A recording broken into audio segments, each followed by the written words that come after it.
Pitch comes, breaking ball, got him looking, strike three called as Landon Amstutz picks up a strikeout here in the second at bat. And, as we talked about that breaking ball there for Amstutz, kind of froze the hitter a little bit there, Cap. I don't think he might have thought fastball was coming there, but Amstutz fooled him with the breaking ball, and he was able to get the strikeout. Yeah. And I'll get to updating things here. We're working on a little bit of technical difficulties with our new software here, so trying to work out the details here.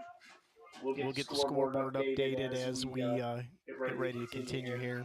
So here's the batter. He'll take the first pitch high for ball one. Second pitch was a little bit outside, but the batter offered at it. It'll be strike one. So 1-1 the count here with 2 outs. Top of the first inning just underway here at B.A. Miller Field on a beautiful Monday afternoon for some league baseball. Right behind us, we got the softball game going on at the Tiger Diamond as well. Breaking ball missed just inside off the plate for ball two. And Weaver with a nice free job trying to convince the umpire to give the call. He wasn't giving it to him. So the 2-1 pitch now. Amstutz throws high and inside. 3-1 the count goes to Harris. Definitely want to try to avoid the walk here if you're Landon Amstutz. Don't want to get anything going here with 2 outs. Talent playing straight away, pretty much straight away center field. Outfielders not too deep. Wind very, very still. Light breeze. Amstutz fires the 3-1 fastball right by him for strike two. Cap noticing you not see Xander Zinger in uniform. He was injured in the road trip down to Southern Ohio, and he's going to be out for a little bit. He's got some damage in his hand, and we'll see. He might be able to pitch here. He definitely won't be able to catch for a while. So that's definitely going to be a factor here moving forward. I see Tyler Lay also with some catcher gear on. He is a very capable catcher behind the plate for the Tigers as well. Amstutz on the 3-2 pitch. This is wide to Harris. And that will draw the first base runner of the evening for the Bulldogs. And that'll bring up Lemons for the Bulldogs. Amstutz will check the infield behind him. Fitzenreiter will be normal depth there at second base. Landon Smith even with the bag at third. 2 out depth here in the infield for the Tigers. First pitch coming now to Lemons. Good leadoff hitter, good leadoff there at the first base. Foul ball. 0-1 the count. Amstutz doing a nice job of getting ahead of hitters so far in the first inning, Cap. Yeah, and that's historically been the way he's pitched. I think he, as a senior, he's played 4 years on the varsity team. He understands the importance of that, Phil. Amstutz steals the curveball. Strike 2 called. Great pitch there from Landon Amstutz. Maybe a late call by the umpire, but very nice pitch across the outside corner on the breaking ball. Now Lemons in a hole 0-2. 2 outs here in the top of the first. Amstutz will look in for the sign for Weaver. Amstutz now will come set, checks the run around the corner of his eye at first base. He'll deal. Hit very hard, but pulled way out of play into foul territory down the third base line, Cap. I think the runner was on the move there as well, so maybe something to check in this next pitch. If you're Weaver, possibly throw down there to second base, or is this maybe an instance where you don't risk that throw, Cap, and just trust your senior on the mound here? Yeah, I don't think you make that throw. I think you got,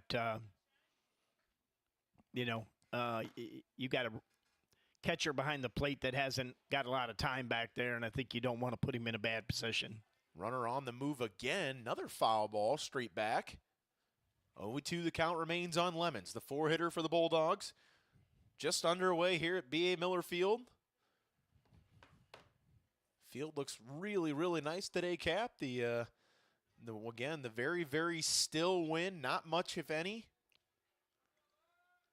Amstutz will throw, and this time goes a little too far inside, and that is going to be a hit batter as Lemons will get the base after the hit by pitch, and that'll put a guy on first and second base now for the Bulldogs, who continue this first inning here with 2 outs.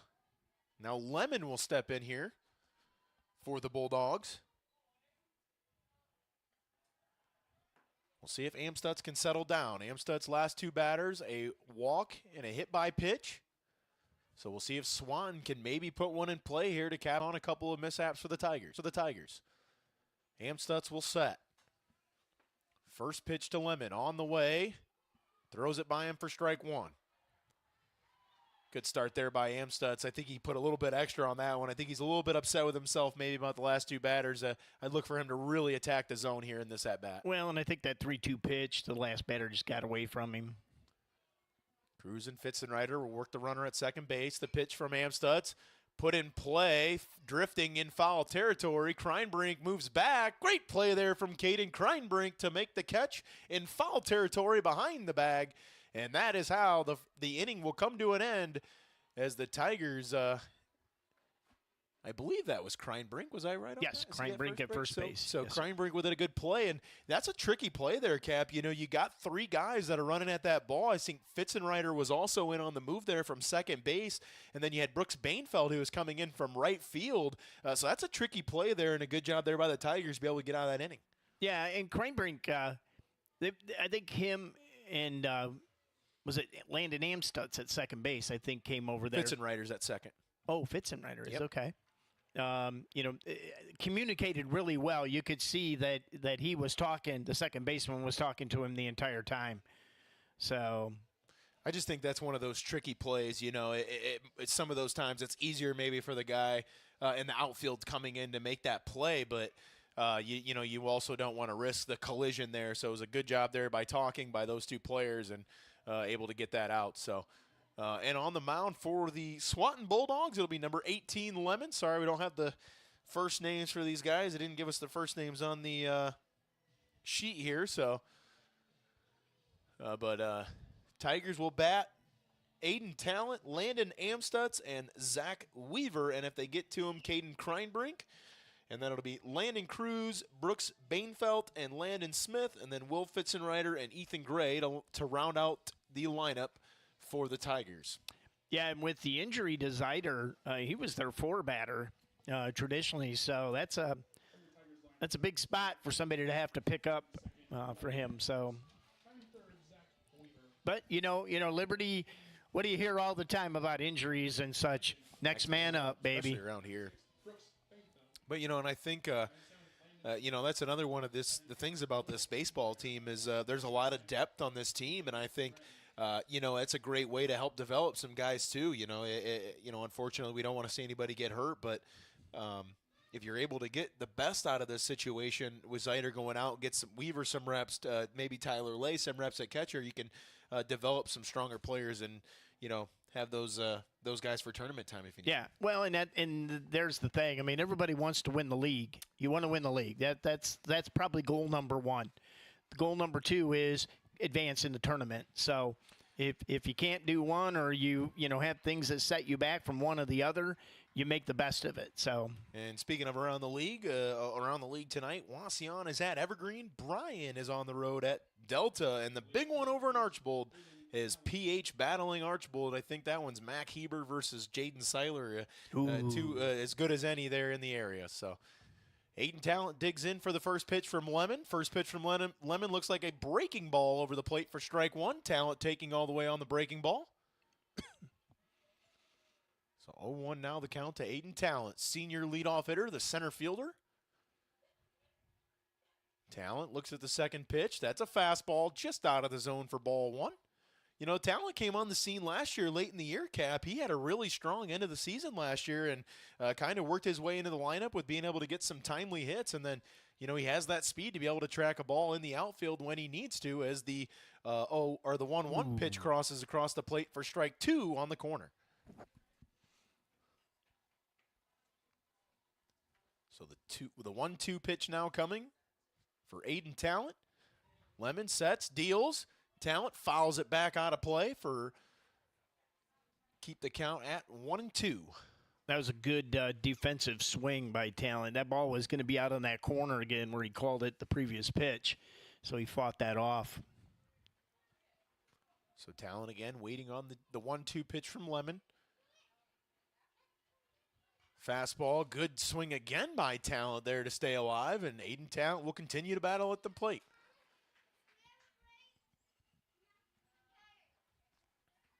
So another 1-2 pitch coming for the senior Aiden Talent. Lemon's he's been on that outside corner pretty much every pitch in this at bat. Maybe they'll switch it up. It looks like the catcher will stay there again. The pitch, Talent puts it into play, the second baseman. The second baseman makes a nice play and throws over to first base for the out. And a good play there by number 3. And that is Boyard. So a good job there. You know, I like what he did there, Cap. He went down to one knee, tried to make sure they could keep it in the infield, and good job there by the Bulldogs to get that first out of the inning. That'll bring up Landon Amstutz, the pitcher for the Tigers. Yeah, I think you mentioned that the ball, I think he was concerned a little bit about it coming off the end of that grass on the infield and just made a great play. Well, I think that's a great technique. You know, if there's nobody on, why not, you know, maybe go down to one knee and see it all the way into the glove and, you know, make sure you're going to secure that out. So first pitch to Amstutz, misses outside.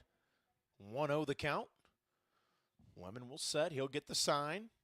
Goes to the windup. Breaking ball. And there we'll call foul ball right away. They say dead ball off Amstutz, so the count goes to 1-1. Well, and that's a really unique thing, Phil, right there, is the home plate umpire couldn't really see that. And as a home plate umpire in my career, you really have to count on that base umpire to put his hands up, and he did exactly that. He called it right away. Right away, yeah. Great call. So 1-1 the pitch now to Amstutz. Good spot there from Lemon on the inside corner. Amstutz swung right over it, and that'll take the count to 1-2. So one out here in the bottom of the first inning. Lemon now will get the sign, starts the windup.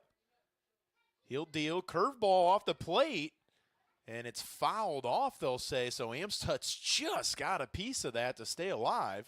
Got the catcher. Yeah, it did. It went right out the catcher's arm. And as a former catcher myself, I know that is not fun. I always hated they come off the bat faster than they come at it. So I tell you, it's not fun. Foul tips are the worst thing for the two guys behind the plate. Yeah, that's no joke, especially when you get it on the sweet spot. I've had one that got me right on the cup. They used to have the pads there, but they don't make those anymore because it's restricting to your throwing access. And, you know, they want to make it safe, but sometimes too safe and you can't do anything. So what do you do? What do you do? Kevlar. Yeah, very big. So good to see the catcher okay there. So after a short hiatus, Amstutz will step back into the plate. Down to the count 1-2. Fouls off a fastball out of play, straight back. And that'll keep the count at 1-2. One thing we are seeing from the first two hitters of the Tigers, they are battling, Cap. We've seen about 3 or 4 foul balls just in the first two batters.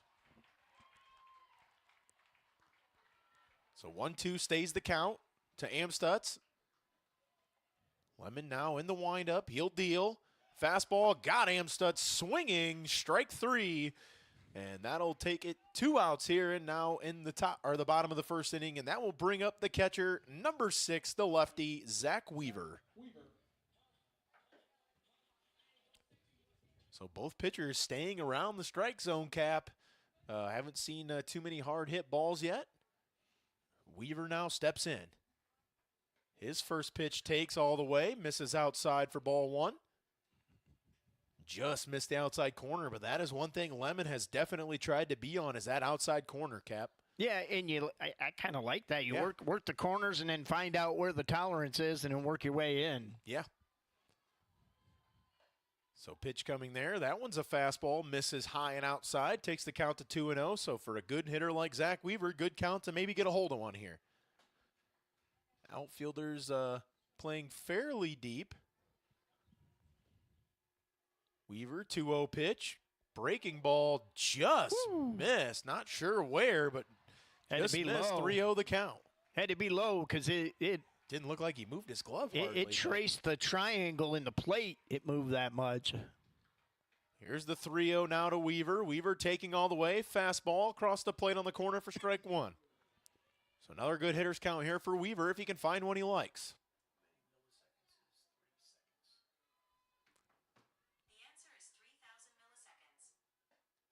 And that one misses high and outside as well. So good at bat for Zach Weaver, and he drew the 5-pitch walk. And that'll bring up another lefty, number 5, Caden Kreinbrink for the Tigers. So runner on first is Zach Weaver. Reinbrink now steps into the plate. So back-to-back lefties up here for the Tigers. Lemon now will set, pitching from the stretch. Comes, sets, fires, fastball, fouled straight back out of play for strike one.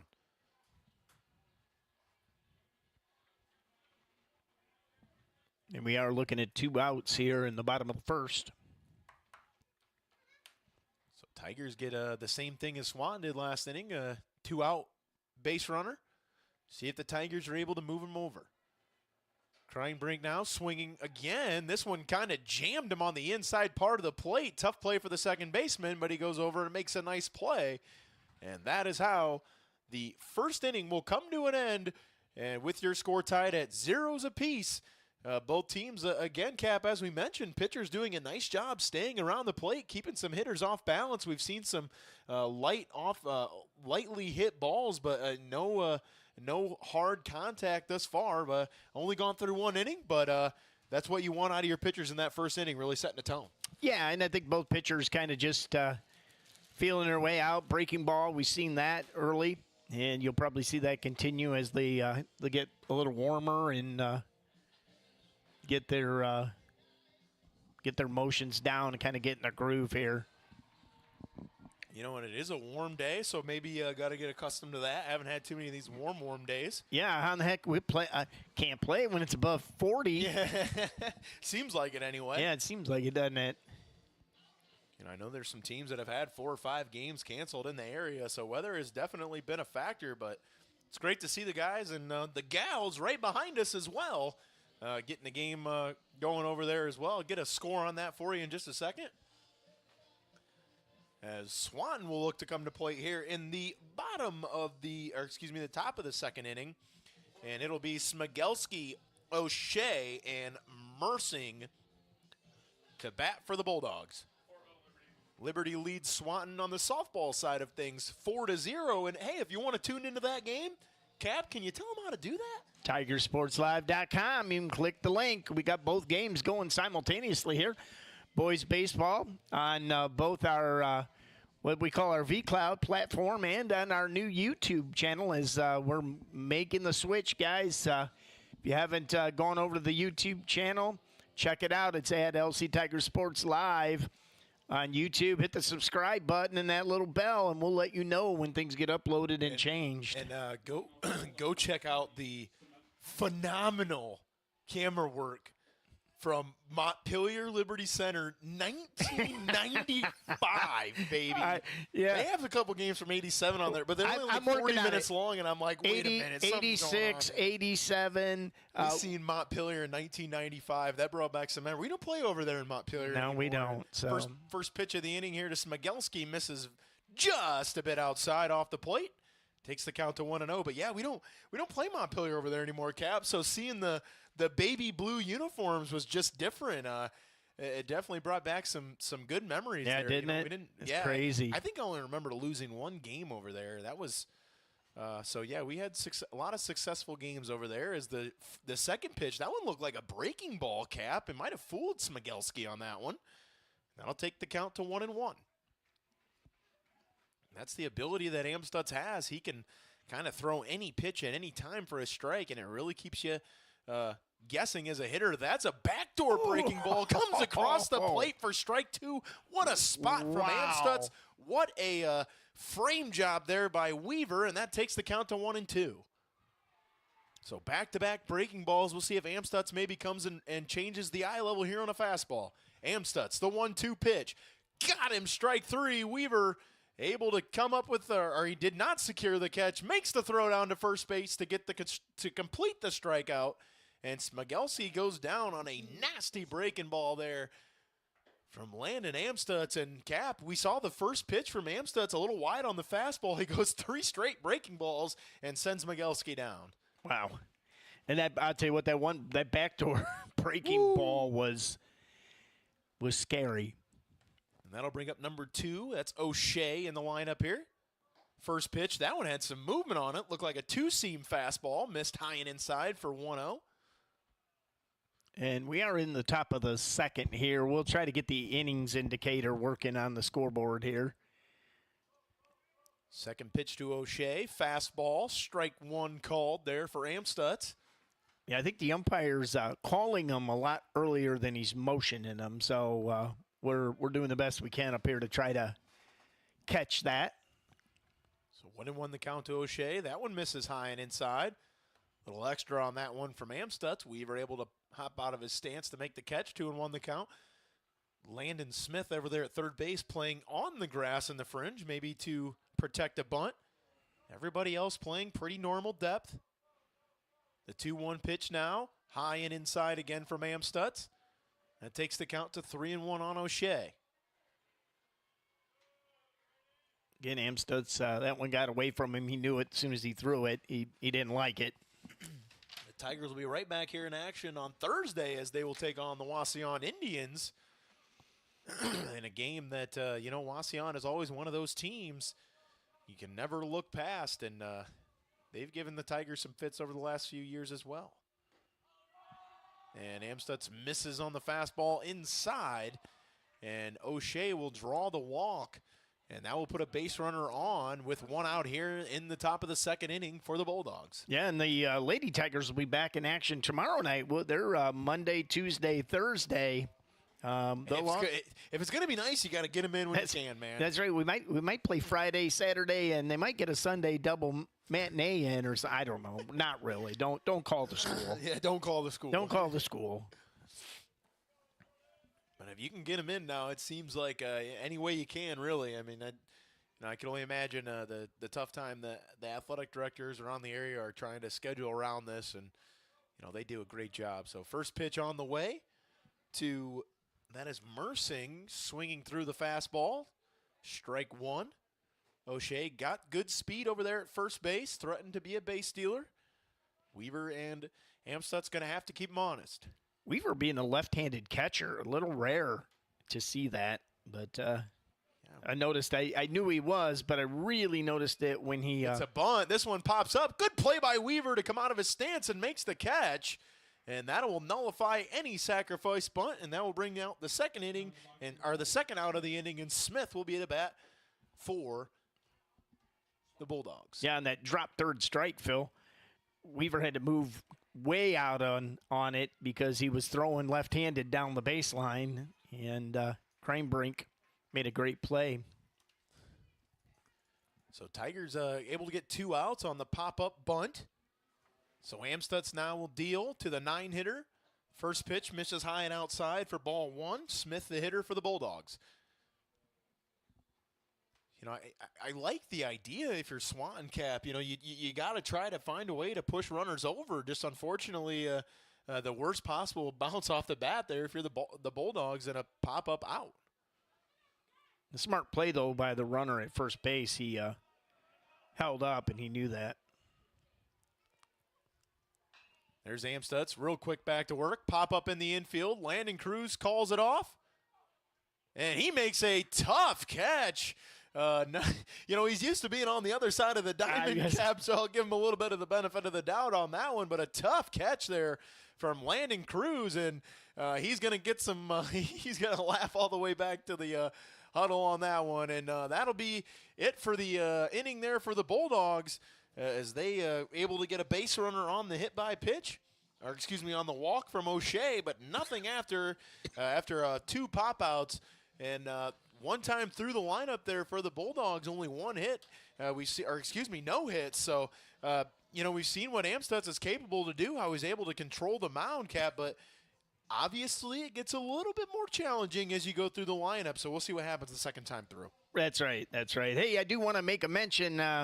Both the softball and baseball are using our new high-definition cameras from PTZ Optics, and those were made possible by a great gift from our Liberty Center Athletic Booster organization, and so also internet out here at the complex. So, it's one of them cool things, Phil. We Tiger Sports Live, we have needs, and you know what? The Liberty Center community just finds a way to fill those, and Athletic Boosters stepped up big time for us here. So you're enjoying all these high-definition cameras, and we'll continue to do those upgrades. And thank you to the athletic boosters. Yeah, you would be amazed about how many people that I keep fended off from you about. Man, Phil, when are you going to do this? Where are you guys at for this? I'm like, hey, trust me. If we can do it, we'll be there. But like you said, I mean, none of it's possible without just the great village that we have behind us and that we have had for years. I mean, 2 schmucks in a truck, and here we are, Cap. Yeah, 19 schmucks and now we're 5 trucks or something, and a studio and whatever. And a couple of to-go bags, right?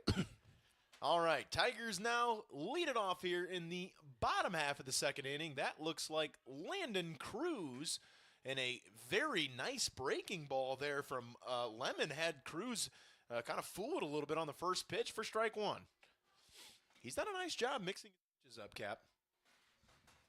Second pitch, great hit there by Cruz. He lines that one through the gap between second and first base, and a base hit for Landon Cruz.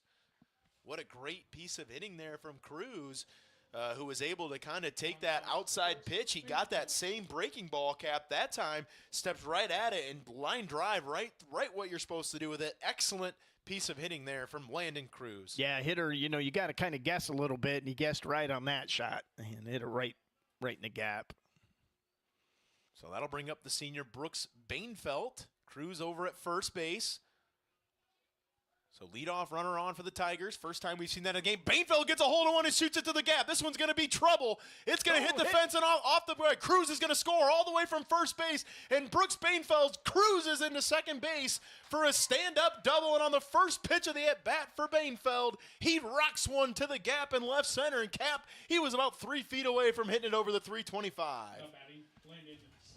So good piece of hitting there for Brooks Bainfeld, who we talked about. The Tigers got the first runner on. We haven't seen that yet today. Bainfeld got a pitch he liked, and boy, did he get a hold of it. Yeah, that was a great hit by him. And as soon as I can figure out how to give us a run here, I'll make sure we do that. How about Landon Smith? He took a really good hack at that one there, Cap. Just missed it for strike 1. It's 5:30. So the 0-1 pitch to Smith. Smith tries to get a bunt down, unable to get it down on the inside pitch. Maybe one he probably shouldn't have offered at, but nevertheless, Smith will get another shot at it here. Down in the count, 0-2. So Smith in the hole here, 0-2. Lemon now set. At least I think it's 0-2. That one misses outside for ball 1. Thought he swung and missed at the first pitch. Then, yeah, fouled that one. Yeah, I think it's 1-2. I can't see the umpire with he's a little bit short. He's kind of keeping it down here. I can't. Yeah. Lemon's pitch, and that one hits Landon Smith right in the shoulder. And a free base for Landon Smith. And the Tigers will take it any way they can get it here. So now the first 3 guys reach here in the top or the bottom of the second inning for the Tigers. And Cap, this is what you want if you're Liberty Center. You get a quick inning there in the second inning, and now you bring up some meat of your lineup. And just like that, the Tigers have two runners on with no outs and already up 1-0. Will Fitzenreiter. And once again, you may not have been able to see it with the fence in the way here, but that ball from, the guy in second. Bainfeld. I don't think about other things. Hit the top of the fence. Yeah, he really got a hold of that one. So Fitzenreiter now will step in.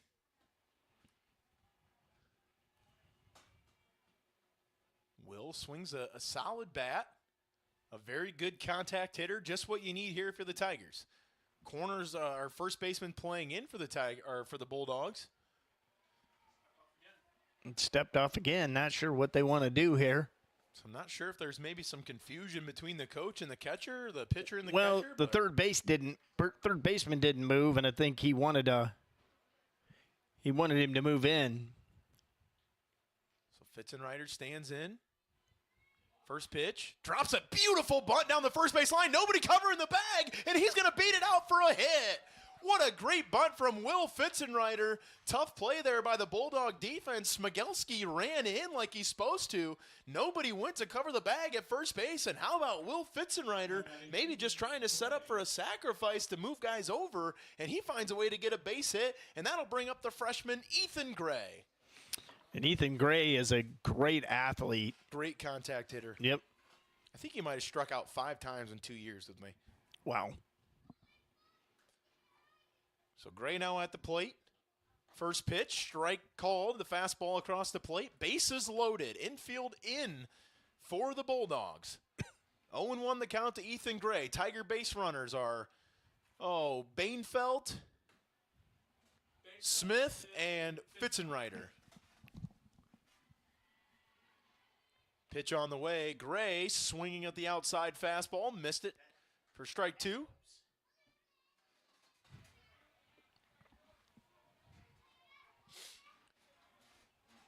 So 0-2 the count here. Gray stands in. Lemon will set. This time going from the windup. Looks in for the sign. He'll deal. Pitch just missed it. Side off the edge of the plate there for ball 1. That's a tough pitch to take. Like the spot on that. Beautiful Yeah. spot. Tough to hit that inside fastball. Just didn't get the call there. Bases loaded still for the Tigers. The 1-2 pitch. Got him on the high fastball. Swinging strike 3. And that will be the first out of the inning now for the Bulldogs. And the base is still loaded for the Tigers. And it'll bring up the top of the order. And Aiden Talent, who grounded out to the second baseman in his first at-bat. Now you can keep corners in if you're the Bulldog defense. Will likely stay at double play depth up the middle. Talent now takes first pitch outside for ball 1. And this is one of those areas that with Bainfeld on third base, that not the fastest guy, but a smart base runner, you can never rule out a possible squeeze here, especially with Lemon going from the windup. So we'll see what Coach LaPlante looks to do. Breaking ball, down and inside. Talent taken all the way, runs the count to 2-0. So tough spot here if you're Lemon. Down 2-0 in the count. Bases loaded, 1 out here in the bottom of the second. Lemon stays in the windup.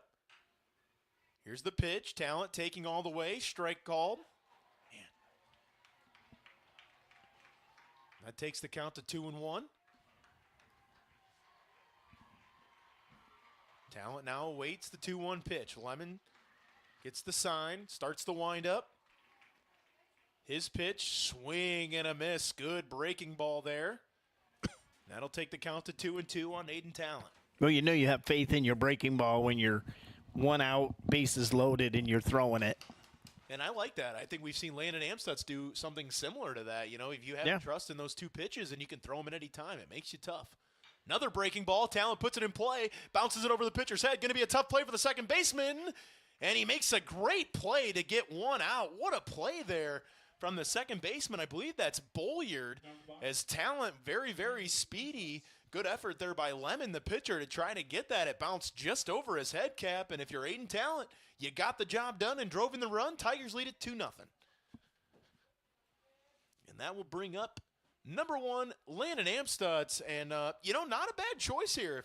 If you're the Bulldogs, Amstutz is going to get the intentional walk, and from a guy who hit almost 550 last year in the league, if you don't have to pitch to him, why would you? Smart move here, I think, by the Bulldogs. Now they're going to face Zach Weaver.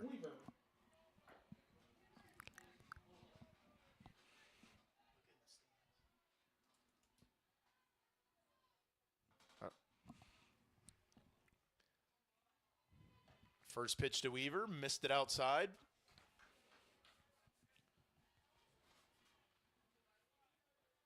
One another count to Zach Weaver. Base is still loaded here for the Tigers.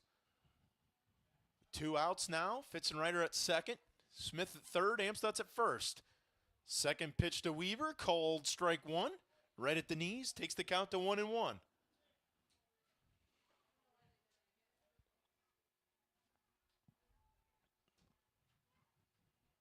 Big spot here for the Tigers. Can really blow this thing open with 2 outs. Weaver takes the pitch. Outside, missed it. 2-1 will go the count. Now to Zach Weaver. Looked like Swanton tried to sneak in there behind Amstutz over at first base. That'd have been a tough throw because he'd had to throw through the hitter. 2-1 the count here to Zach Weaver. The pitch from Lemon. Breaking ball called strike. Oh, we had to think about that one. Outside corner. So that'll take the count to 2-2 now with the bases loaded. That's a big pitch there from Lemon to even up this count. 2-2 with 2 outs here in the bottom of the second inning. Tigers with a chance to break it open, up 2-0. Breaking ball got him, strike 3. And great pitch there from Lemon to be able to get out of that jam, just allowing the 1 run with the bases loaded there. But the Tigers doing the job as Cruz able to rope a single to right field, and then Brooks Bainfelt with a missile to left center drove him in. The Tigers get another run. They lead it 2-0 through 2 innings of play. I would say it seems like it's about the 4th or 5th inning. Yeah, so. It does. 2 innings of work, Cap. 2 innings of work. 2 innings of work. 2 innings. And again, don't forget, we'll be right back here tomorrow over right across the diamond as the softball will be right back in action as they will bring in the Van Buren Knights traveling over here to the Tigers, the Tiger Country, to play our Lady Tigers. And then as well, we are right back in action right here on Thursday, and me and Zeb will be around maybe to talk some baseball and bring you the call for that one on Thursday as the Wauseon Indians come to town. That will also be a duo as well, I believe, Cap. We will have the softball game for that one as well. And I'll get to hang out with Boom and Thursday. Boom. How about that? You got to love Boom Boom Bomb, and he's over on the softball diamond right now. So sounds like 7-0 is the score over there. Tigers lead it. All right. Baseball trivia. Here we go. Uh-oh. Who holds the record for the most consecutive stolen bases without getting caught? For Major League Baseball. Major League? Major League Baseball. Who holds the record for the most consecutive stolen bases without getting caught? And it's a name that you would recognize if we said it. Goes back, I'll even give you the year. It goes back to the 89-90 season. It is not Ricky Henderson. That was the first thing I said, too. It is not Ricky Henderson. Ricky Henderson may hold the record He holds the stolen base record. Stolen base record. He got threw out a bunch. But that's right, When you run when you run a lot, I was going to say, when you run a lot, you might get thrown out a few times. His stolen base percentage was still probably above 80. Yep, but it is not Ricky Henderson. That's where I went right away with it. So Interesting. So this will bring up the top of the order here for the Bulldogs. It'll be Eitner to lead it off.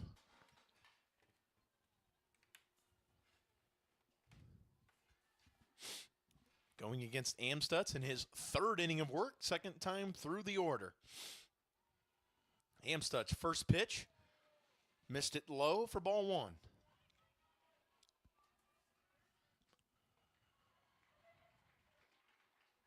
Obviously, we don't cover them on LC Tiger Sports Live, but there's track going on as well, Cap. There's a lot of events happening out here this week and next weekend. A lot of things going on. This is such a busy time of the year, even though it seems like we're in slow season a little bit. This really is such a busy time of the year. Well, it's all packed into about a week's worth of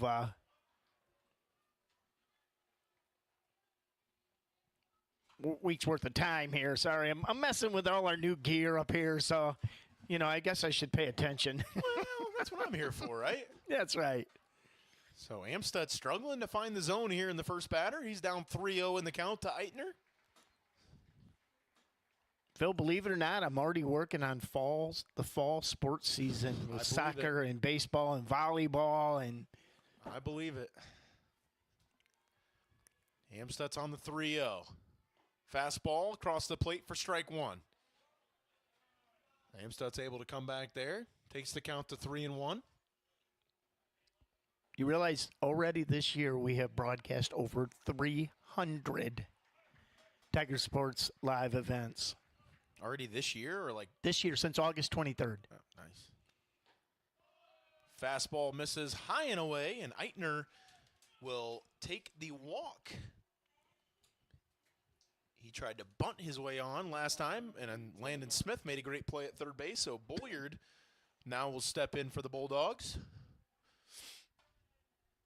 Bulliard struck out in his first at-bat against Amstutz. Eitner, good base runner there at first base.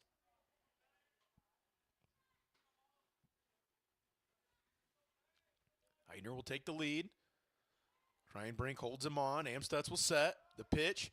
Bunt. This will land foul down the third base line. So again, we see Swanton trying to play a little bit of small ball cap, trying to move some runners over. And again, not a bad thing to do here when you're throwing or batting against an ace like Landon Amstutz, and they're just not getting these bunts down successfully thus far. Other than the play that was made by Landon Smith, which was fantastic, by the way. Yeah. 0-1 pitch now here coming to Bulliard. Amstutz will check the runner at first base. Good lead over there for Eitner at first. Pickoff move. Ooh. Almost got him. Good move there by Amstutz. Caught him leaning a little bit. Amstutz just about got him. Yeah, and Eitner does have a nice lead over there at first base. Again, we talked about he has good speed.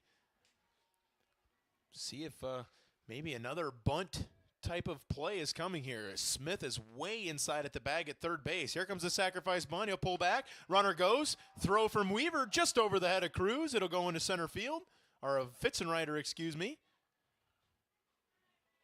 And that'll go into center field. And a stolen base for Eitner on the pullback bunt attempt. And it'll go for a ball, which will take the count to 1-1.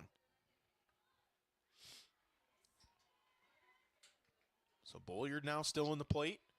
1-1 the count with nobody out. Eitner the runner on second base for the Bulldogs. Here comes a bunt attempt again. This time he gets it right down the third base line. Heads up play there from Smith, who lets it roll foul, and that'll take the count to 2-2. 1-2. I thought. Yeah, 1-2. Heads up play there by Landon Smith. Saw that bunt coming down the third base line. It was coming with a lot of speed there and rolled foul, and Smith killed it into foul territory. 1-2 the count.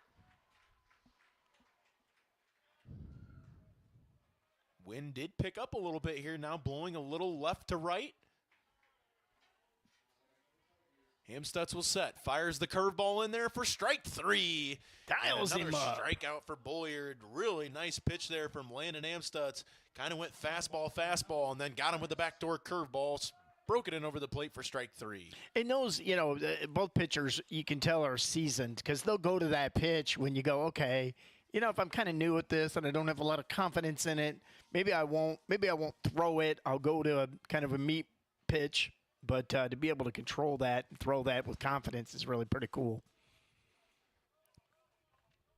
Eitner over there with a good lead at second base.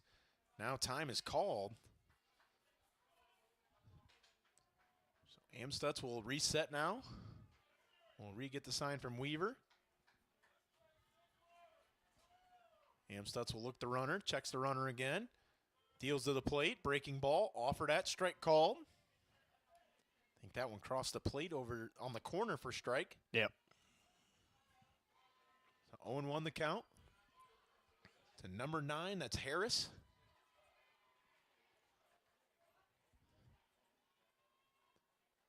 Amstutz with the 0-1 pitch. The runner at second base. He'll try the pickoff move. Back in plenty of time.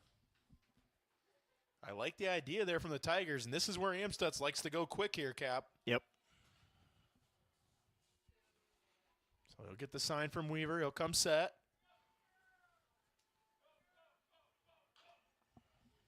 Foul ball.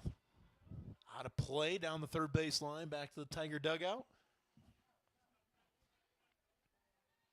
I'll run the count to 0-2. So Amstutz way ahead here. Eitner does have a pretty solid lead at second base, Cap. I don't think he'll steal in this scenario, but it's something to keep in mind later on in the game maybe. One out here in the top of the third. 0-2 the count. Amstutz will set. Another pickoff attempt to second base. Nothing there. He'll look to work quick. Now he just wants to get him dirty. And I think we got a base malfunction there. Yeah, and you're right. Phil Amstutz was ready to go. He was ready, yeah. Yeah, and that's one of his trademarks, and he does that. He'll pitch fast. He likes to get that pickoff move, get the runners to slide back, and then the second they slide, he is right back to the mound and ready to go. And they got to get the spoon out. Yeah. Actually, that's funny. You know you're a coach. I used to have one of those in my car. Yeah. Yeah. Yep. You know you're a coach when? Umpire. And play over at Cherry Street Park. That used to happen all the time, and we'd get the spoon out. Looking ahead a little bit on some of our schedule. Again, our girls softball team right back in action here tomorrow against Van Buren. Boys and girls right back in action here on Thursday, April 18th. And then they're going to go on the road, and then they'll be back in a week on the 25th of April. And though it will be the big ones, Cap, the Bryan Golden Bears coming to town. And we also have the you could check the secondary schedule on our TigerSportsLive.com website. We've got the Arch Bowl games rescheduled that were weathered out last week. There's the runner. Eitner goes on the pitch.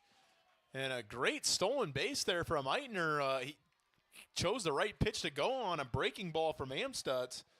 And Eitner swipes third base, and that gets a runner to third base now.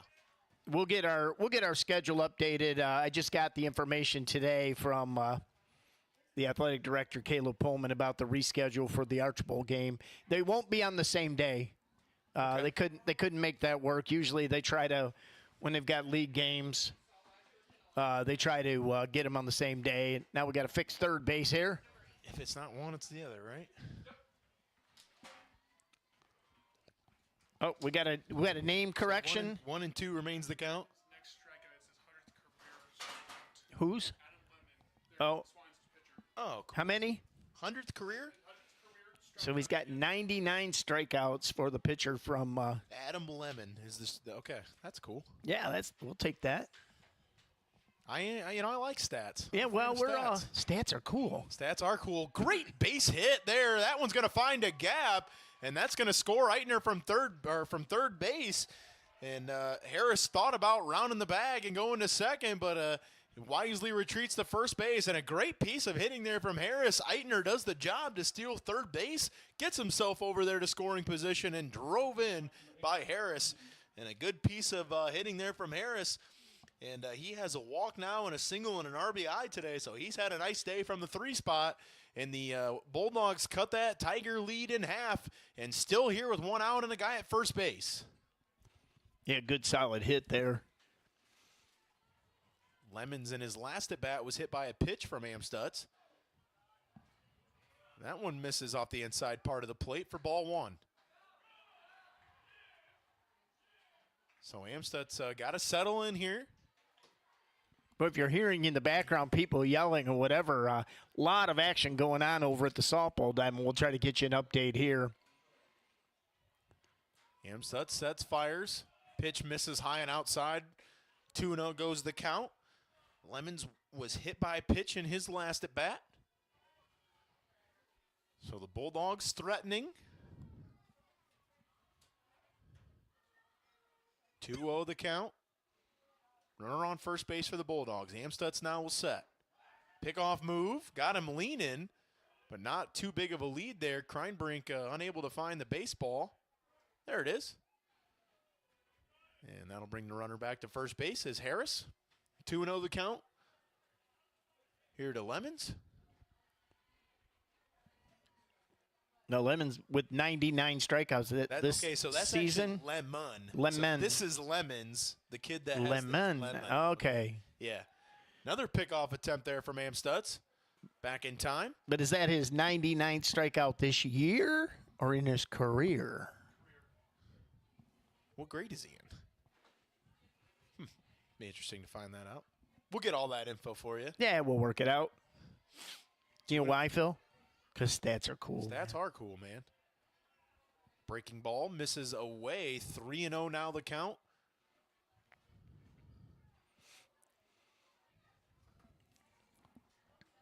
So Lemons now stands in. Amstutz will look to fire the 3-0. Fastball across the plate for strike one. We're in the top of the third here at B.A. Miller Field. Tigers lead it 2-1 on your three-chord scoreboard. They don't just provide our scoreboard information. They also have great apparel line, which we'll talk about right after this inning. Amstutz misses high on the fastball. And that will draw a one-out walk for Lemons, and that will bring up the pitcher, number 18, Adam Lemon. Now in the box, number 18, Lemon. So with one out here, and we'll get a coach's visit from LaPlante to the mound. Once again, Bulldogs have runners at first and second base with one out here in the top of the third inning. Yeah, you talk about apparel. You can pick up your Tiger Sports Live apparel. Go to our website, lctigersportslive.com. Click on the apparel tab. And that money, the proceeds from that, Phil, go into our Tiger Sports Live Foundation. Yep. Which we are beginning to build. And that foundation is set up for we're going to give scholarships to our seniors that are pursuing a broadcasting or communication career. We also are going to purchase equipment so that those students can we're going to have students are going to make commercials for us. We've got student interviews. We've got students that want to do podcasting. So the foundation will help us build that particular program and essentially make it so that Tiger Sports Live continues on for generations and generations. So if you want to donate to our foundation, please reach out to Mark Bly. Karen Savage, Karen Savage, Katie Scott Meyer. Barrett. I mean, really, the list is endless of people that you can connect. We don't just do the sponsorships for the season. A pop fly here from Lemon. This one's going to be to center fielder. Called off there by Talent. Runner will tag from second base. Good throw to third from Talent. Got a chance, and he is saved. Ooh. Great throw from Aiden Talent. One hopped it to Smith. Smith did a nice job and put a good tag on. But a great job there by Harris to beat the throw out. But, Cap, that was much closer than I thought it would be. Great throw from the center fielder Talent. Yeah, and I was going to kind of go, ooh, he should have cut it off, so the runner didn't move up. The runner didn't move anyway. I think he was awed by the throw. So, if I'm the Swanton coach and they're going to appeal this that he left early. He is safe. Okay. Yep. And they denied the appeal. Said the runner did tag appropriately. And that'll bring up Smigelski, who struck out in his first at-bat. So now runner on third and first with two outs here in the top of the third. Smigelski at the plate. First pitch, swinging. Pop up off the end of the bat. Smith over at third base, and he'll make the catch, kind of standing behind Harris there, which was such a weird play. Excuse me. Oh, what a weird play that was. But a great job there by Landon Amstutz to settle in. Had a guy on first and second base with one out, only gave up the one run. So that's your score here going into the bottom of the third inning, Cap. It's 2-1. Tigers lead it. Hey, once again, the trivia question for today is a good one. Who holds the record for the most consecutive stolen bases without being caught? And I'll tell you, it was 50 in a row. I was going to say Ken Griffey Jr. if it wasn't that far back. I think 89 might be a little bit too. Maybe. Because when he was a rookie in his first couple years, he was really good he was a stolen base threat for sure. Yep. 50 in a row. My next guess was was Willie Mays Hayes. Willie Mays Hayes. Oh man. And if you don't know the Willie Mays Hayes reference, do yourself a favor and watch Major League because you will not be disappointed. It is just hilarious. It is just hilarious. I tend to reference Major League more during baseball season, but I always love making a Major League reference and people looking at me going, huh? What? So, Phil, you're looking pretty dapper in your Tiger Sports Live gear today, I like man. the T-shirt today. I broke out the old logo. I'm feeling mellow with the T-shirt and shorts. Normally when we're in the building, I like to look a little bit more official, where people can see me, but hey, I'm here in a booth, so I do want to give a shout out to Kent Michael. The GOAT fan, if you're out there, bud, we got prayers for you, and we're hoping we're moving in the right direction. A lot of love, bud. Yeah, I always go Kent dog. Oh, Kent dog. Crime Brink. So here to lead off the Tigers bats in the bottom of the third inning, it'll be number 5, Caden Kreinbrink. Again, Tigers lead it 2-1. Here in the second league game action for the Tigers, fell in their first one 4-1 to the Vikings. Vikings a nice team, but The girls won 11-0 over there that day. It was a windy day. yeah, and first pitch misses inside, ball 1, and you know, if you don't got a chance, you know, try to find some time and go watch Macy Chamberlain though from Evergreen. I mean, she is the real deal. Penn State commit. She's just a fantastic softball player. Second pitch misses outside for ball 2. Well, and I'll tell you what, everybody talks about her hitting, but her control of the game from behind the plate and her catching ability, she's just a solid player. Strike 1 called there on the corner. Runs the count to 2-1. And it's hard to be a great hitter as a catcher. Your legs are always tired. Ask me, I know. So kudos to her for being able to hit the ball the way that she does and be able to be such an effect defensively as well.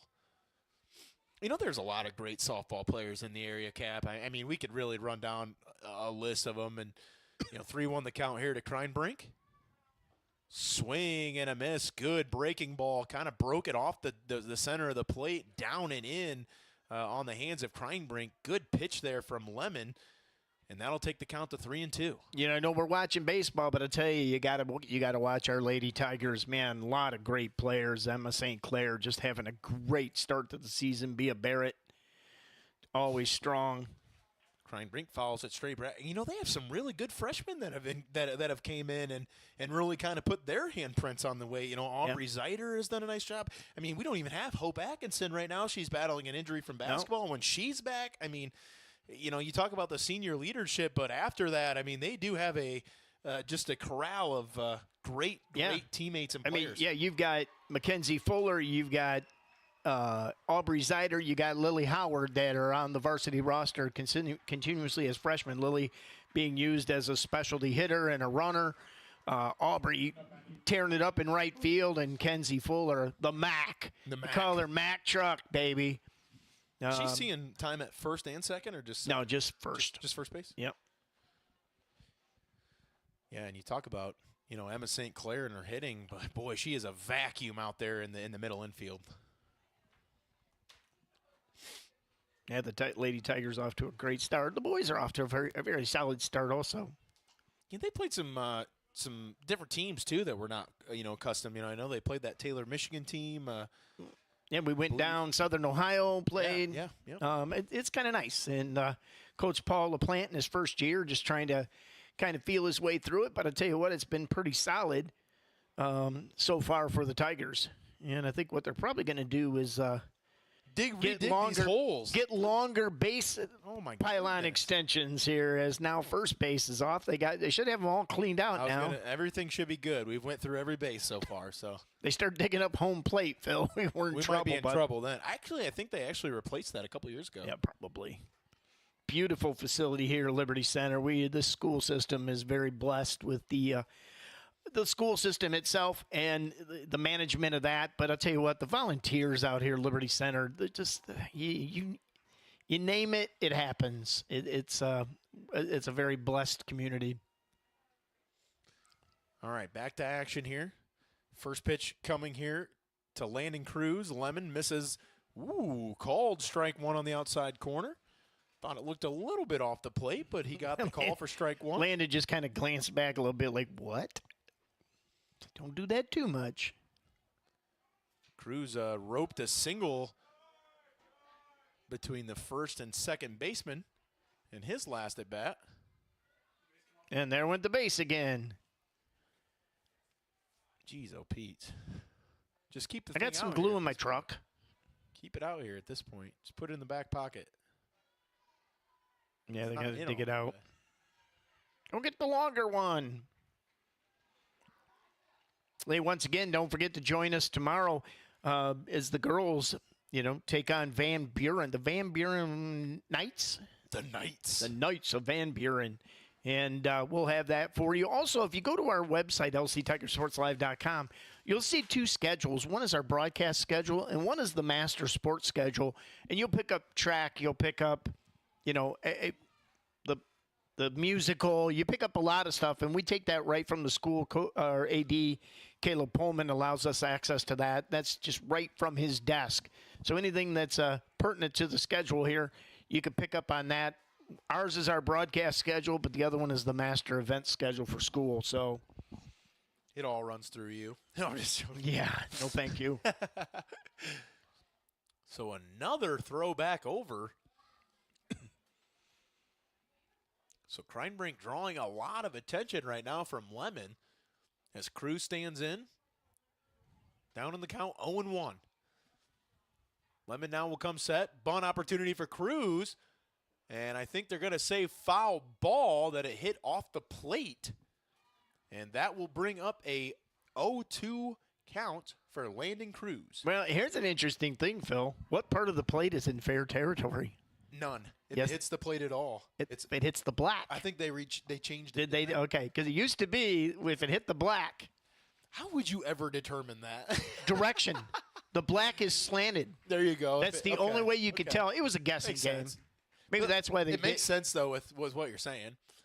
And a strikeout there for Adam Lemon as Cruz strikes out. To Adam Lemon on his 100th. And that will give Adam Lemon his 100th career strikeout. So congratulations to him.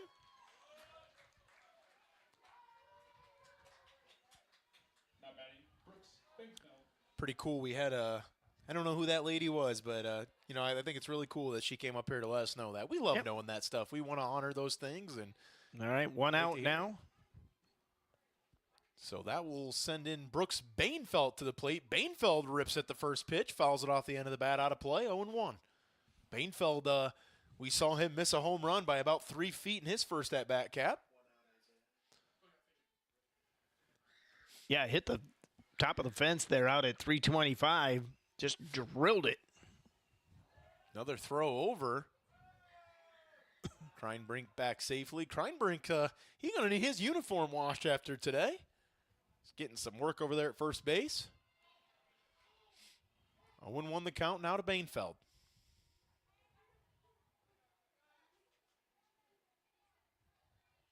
Lemon now will set. The 0-1 pitch. Fastball missed off the inside corner, goes to 1-1. Lemon wanted that call. He liked the pitch. I liked the spot, just missed. Takes the count to 1-1 against Brooks Bainfeld. Bainfeld now sets and ready. Lemon sets, fires. And it looks like a ball. They will check the swing. No swing called. That's a tough call for that umpire to make there, though. because he's not in the one position. That's So a tough call. yeah, he's out in the 2 slot, and it's just tough to.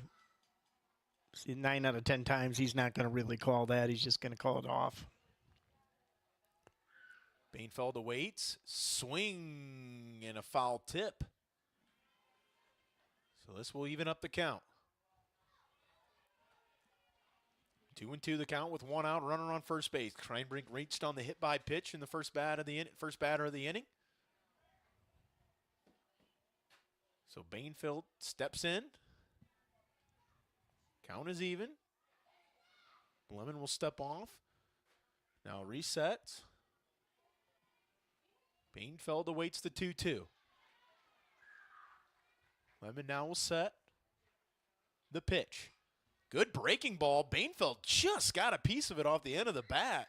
So for as good of a pitch that was, it was as good of a swing that was, Yep. just to be able to foul it off and stay alive up there. Yeah, and he had to because that breaking ball, he'd been getting that call almost every pitch. If it's close, Bainfeld with a very smart decision to stick the bat out there and fight that one off. Keeps him alive for another pitch. Now a throw over. Kreinbrink back safely. Tried to catch Kreinbrink napping. He was ready for it and back in safe. Boy, I almost thought he balked. It was close. Yeah, he nodded his It was head. close. Yeah. Now Lemon will set the pitch. Bainfeld fouls it straight back. Keeps the count even at 2-2.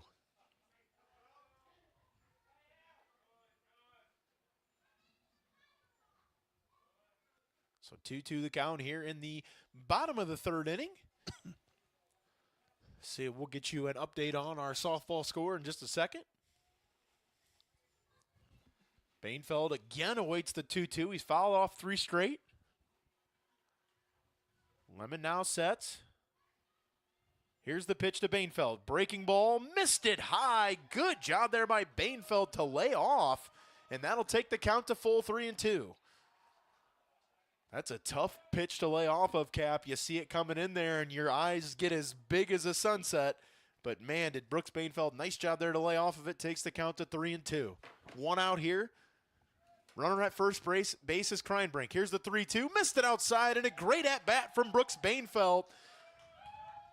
Fouled off about 3 or 4 pitches, Cap, and was able to draw a 1-out walk, and that'll put guys at first and second for the Tigers. So Bainfeld adds a walk to his resume, and he's had a very nice afternoon here thus far.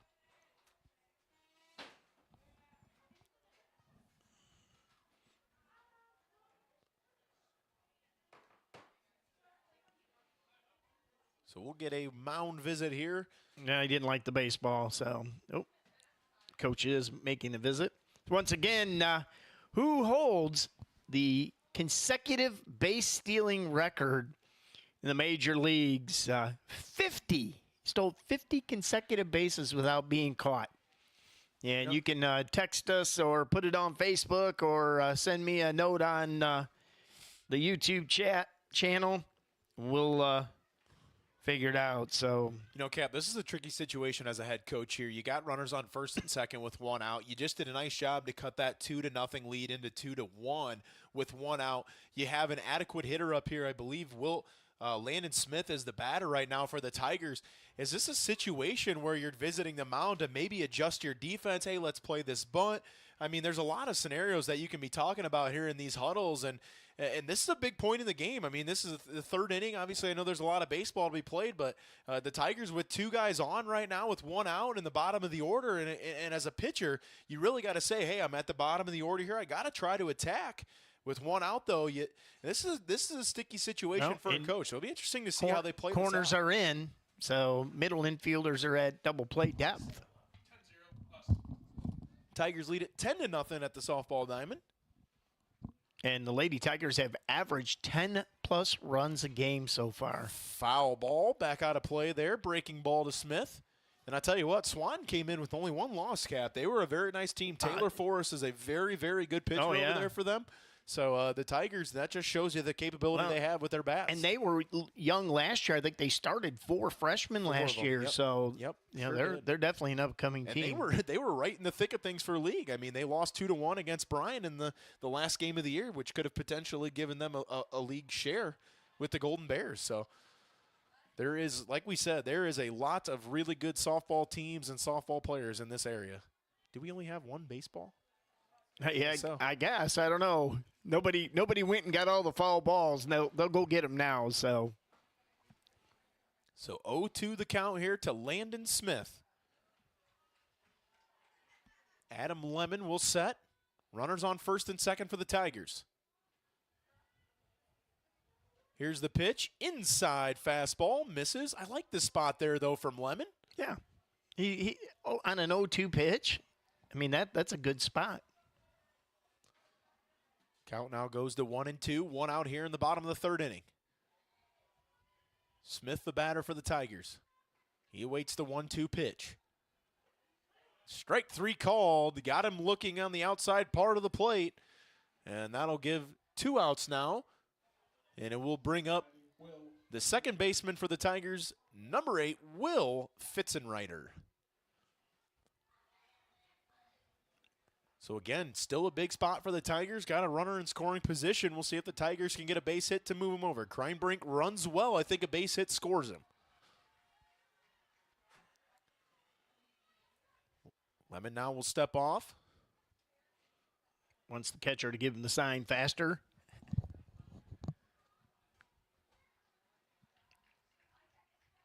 So Lemon now will set. First pitch to Fitzenreiter. Breaking ball, misses high and inside for ball 1.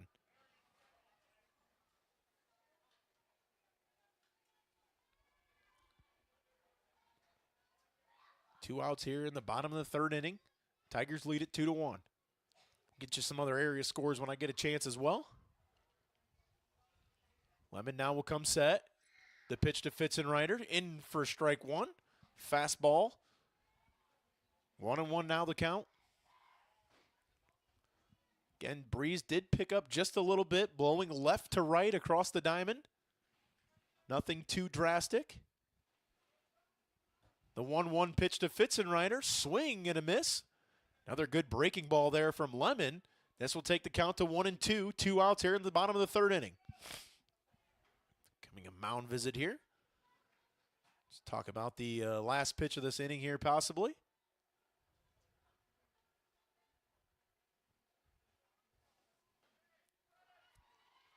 All right, we'll see what happens in the spot here. 1-2 the count on Will Fitzenreiter. Adam Lemon, the pitcher for the Bulldogs. The Bulldogs will have up O'Shea, Mersing, and Smith, the bottom three in their order.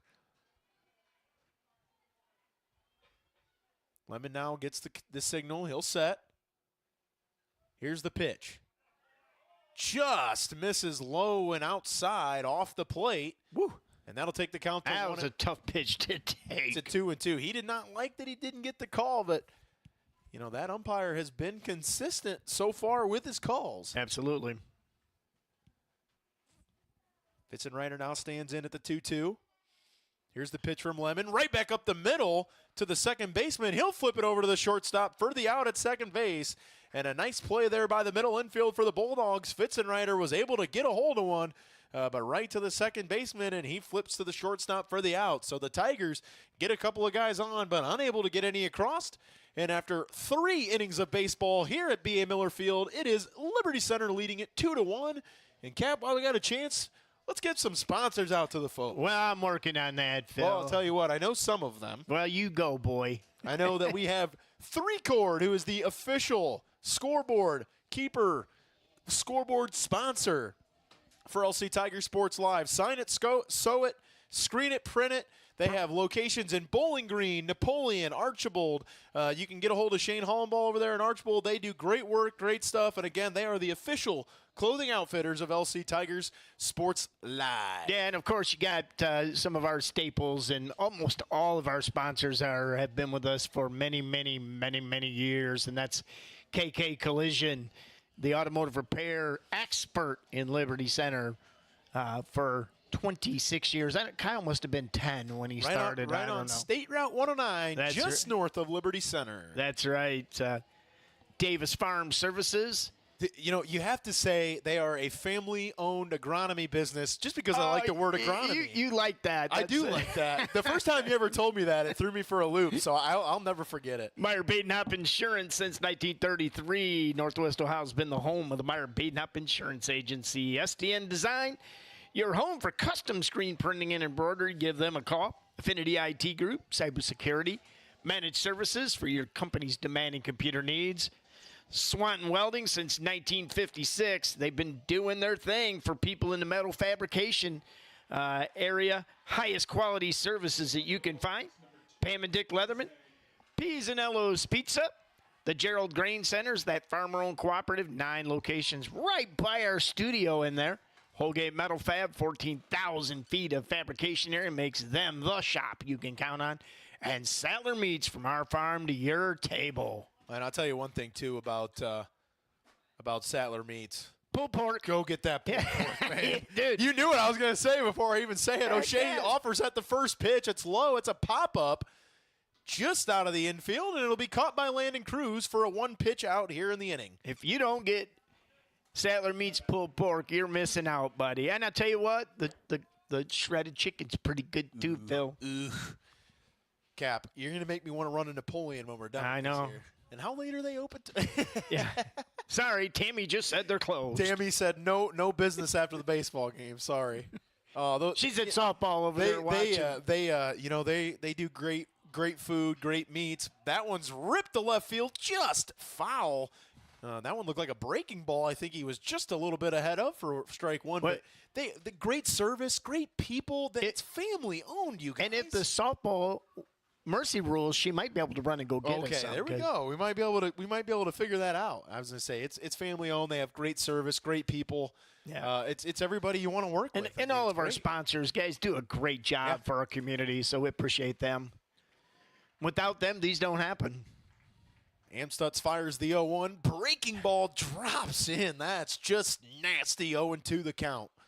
Yeah, what do you do, Phil, for that? You can't, unless you're guessing. I think it's a typical fastball count. He just threw a breaking ball to get ahead 0-1. Yeah. He's sitting on fastball, and it's tough, and that's the arsenal that Landon Amstutz has. So the 0-2 pitch. Amstutz deals, breaking ball, maybe even off speed. Looked like maybe a changeup. Yeah. Nevertheless, it'll be a foul ball.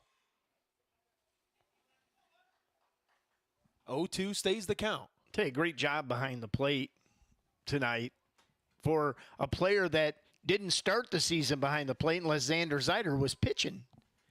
Yeah, Zach is let me get right back to that point after this pitch. As Amstutz will set in the 0-2, fires, misses high and inside.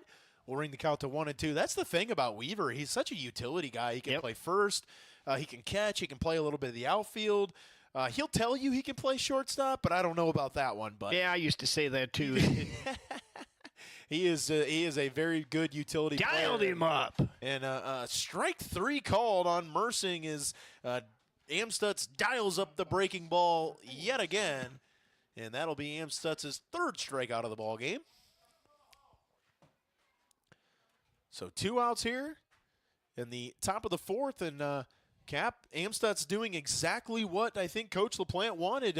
Send them out, knock them down 7, 8, 9, and let's get right back on the sticks. Amstutz fires, first pitch, line drive to the center fielder, Talon, and he catches it for the out. A nice piece of hitting there by Smith. Really got a hold of one, but Aiden Talent was right there for it. And a line out, no harm. And that is how the top of the 4th inning will come to an end here at B.A. Miller Field. No hits, no walks, no runs, no errors, and the Tigers still lead it 2-1, and they will bring up, I believe, Gray, Talent, and Amstutz to start the inning. Do we have any info on our do we have any answers for our questions yet? We have a couple, but they're not right. They're not right? Who are the guesses, at least? So we can eliminate Well, Ricky names. Henderson was more than 1 or 2 people. Yeah. It was not Scott Barrett. It was not. Okay, it was not. It wasn't. But I think Scott Barrett probably sent that one in. We'll give you the answer here in the in-between innings in the 5th here. But once again, 50 consecutive stolen bases in the Major League. Who was it? I didn't have 50 stolen bases in 10 years of baseball, Cal. In a career. Impressive. My whole career. It's impressive. I wasn't a stolen base guy. I ran the bases well. I was a smart base runner. I was never the fastest kid. I knew that, but I was a smart base runner. I knew but I'll be the first to tell you, I could not judge a fly ball if it would have saved my life, and that was the worst thing for me. So maybe that's why I was fitting as a catcher. Couldn't catch a pop fly. That's what's made you a good catcher. I guess I'll take it. Top of the 5th inning, right across the ball diamond. It is the Tigers on top of the softball Lady Bulldogs, and that score is 10-3 right now. Again, we talked about the young team that Swanton had last year. Cap, you mentioned it, 4 freshmen starting, 2 of those freshmen middle infielders. Yeah. So that is very, very tough. And I think they kind of got a raw end of the draw with their tournament seeding last year. So it'll be interesting to see what they can do going forward. I know Brian's kind of struggling right now. And I think their coach was young at Swanton. She's very nice. She's very cool, though. All right, Ethan Gray's going to step in here to lead it off in the bottom of the 4th inning for the Tigers. He sets the bunt, puts a bunt right back to the pitcher, and Lemon throws it over to first base. And that'll be the first down of the inning as Gray attempts the bunt, and he's thrown out at first base. Yeah, that was a good attempt to bunt, but the ball was high. When it's up high like that, it's hard to get any direction on it. Went right back to the pitcher. So Gray also with some speed. So had a good chance there. So that'll bring up the leadoff hitter, Aiden Talent, with one out. First pitch to Talent. He swings at it. He hits it off the end of the bat. That might be tough in the wind. Pop out just out of the infield. So 2 pitches, 2 outs here for Adam Lemon. And that'll bring up the second hitter, Landon Amstutz. So Swan now with a quick couple of outs here. So for as slowly as the first couple innings seem to move, Cap, is as quickly as the last couple have seemed to go. So Lemon will deal the first pitch to Amstutz. First pitch, breaking ball, got Amstutz swinging. Good pitch there from Adam Lemon. We've seen that a couple times, Cap. He is very confident to throw that first pitch curveball, and if you're ready for a fastball, it will get you. Yeah, he's eating some batters up on that first pitch.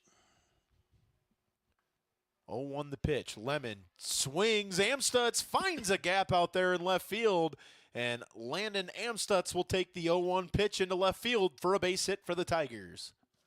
Not batting. Only the third hit of the ball game for the Tigers, so we've seen some really good pitching, but just a good piece of hitting there for Amstutz. That pitch looked a little bit down and in, and he was able to kind of go down and get it and still find a way to put the barrel on it and get it to left field. Well, when you're hitting, last year he was close over 500, wasn't he? Yep.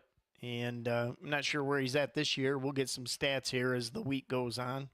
Honestly, I think he was 490 total and 500 in the league.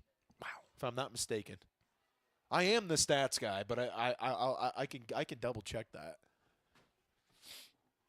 Lemon now the 1-0 pitch to Weaver. Weaver outside taking all the way, 2-0 the count. So 2 outs here in the bottom of the 4th inning. Amstutz the runner at first base for the Tigers. Weaver at the plate, and that brings up Caden Kreinbrink on deck if the Tigers get to him. Due up for the Bulldogs is the top of the order. The 2-0 taking all the way, and again the 2-0 breaking ball, Cap. Great pitch that's nasty from Adam Lemon, and that takes the count to 2. Nasty. The Tigers hitters have been very off balance in good hitting counts, Cap. We've seen that. Another breaking ball, and Weaver swings right through it for strike 2. Yeah, he was guessing breaking ball and still couldn't hit it. A lot of motion on that ball. 2-2 the count. 2 outs here in the bottom of the 4th inning. Tigers lead at 2-1. Amstutz takes his lead at first base. Lemon will set the pitch.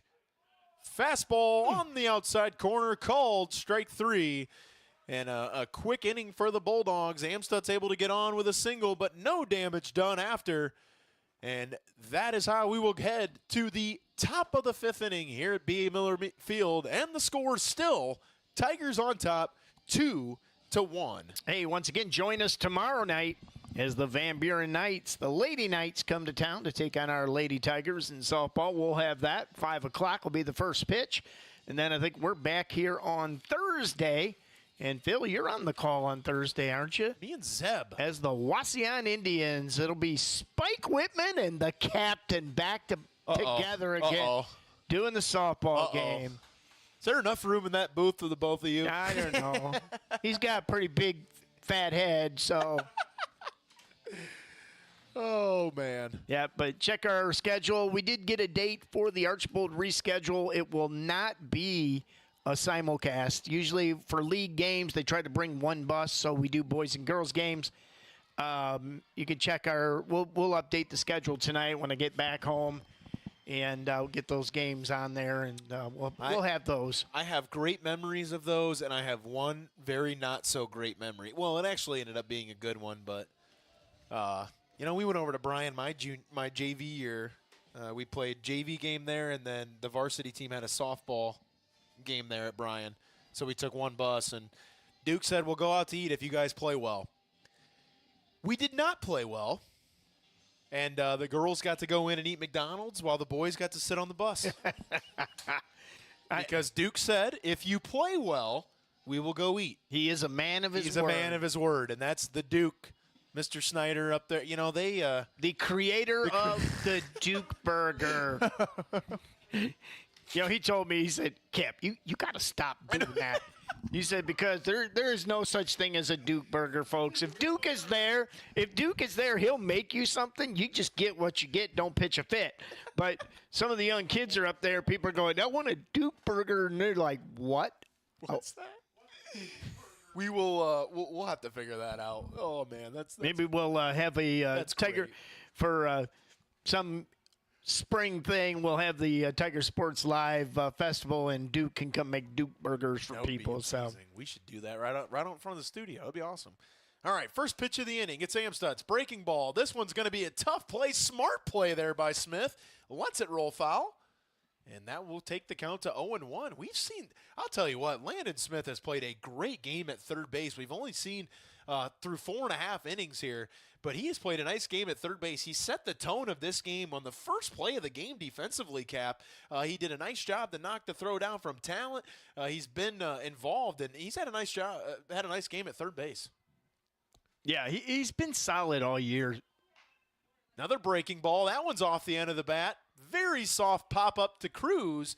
And Landon Amstutz has these hitters off balance right now. And another very soft pop-up in the infield, and that'll bring up Bolliard with one out here in the 5th inning. Boy, Cap, I tell you, in a 2-1 game, could you have anybody better on the mound than Landon Amstutz? One out here in the frame. The first pitch to the second hitter, and that is Bolliard. Bolliard struck out and walked. I believe he walked in his last at-bat. Oh, he struck out twice. Okay. Amstutz will deal the 1-0 pitch with one out. Fastball right by him for strike one. Tigers, wouldn't surprise me if they try to play maybe a little bit more small ball here in the next couple innings, maybe to try to get this to a 2-run lead. But we'll see what happens when they get to the plate. One out here in the frame. Amstutz deals the 1-1, misses it low and outside for ball 2. So 2-1 the count now on number 3, Bolliard, the second baseman for the Bulldogs. And the softball game just went final, 13-3 Liberty Center with a victory over the Lady Bulldogs of Swanton. I think Liberty with only one loss this year. Yeah, they did coming into tonight. Yes. Yep. They've played some good brand of softball. Okay, hang on. The batter called timeout, was given timeout, and stayed in the box. There you go. The umpire's like, okay, you called timeout. You got to get out of there, dude. You have to step out. 1 foot, yep. Good old funny rules of baseball. Pitch misses high and inside. 3-1 now the count. Okay, somebody got the team that he played for, the base stealer record, the guy that played for the Cardinals. Yes, it is the guy that played for the Cardinals, but that is not a win. And don't think that it's Ozzie Smith. That's way before the 89 time, I believe. Yes, it is. And throws a strike on the outside corner.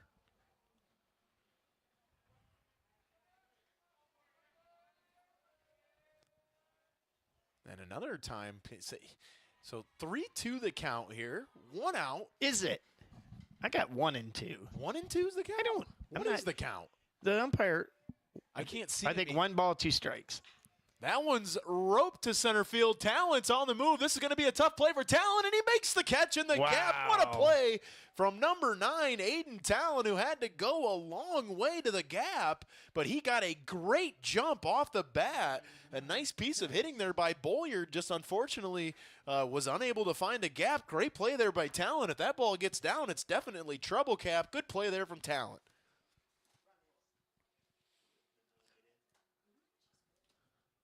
So once again, the Lady Tigers win it 13-3 in 5. 5 innings. 13-3 in 5 innings. Big win. So big league win. Tigers stay undefeated on the season. They moved to 8 or 9-0. They've lost 1. So 8 or 9-1. Who is their loss to? It was early in the season. That's a good question. I will look. I know they opened up the season with an extra inning win over Ayersville. I will look because I have that information. Yeah, because they beat Ayersville in game 1 in the extra innings. Yep.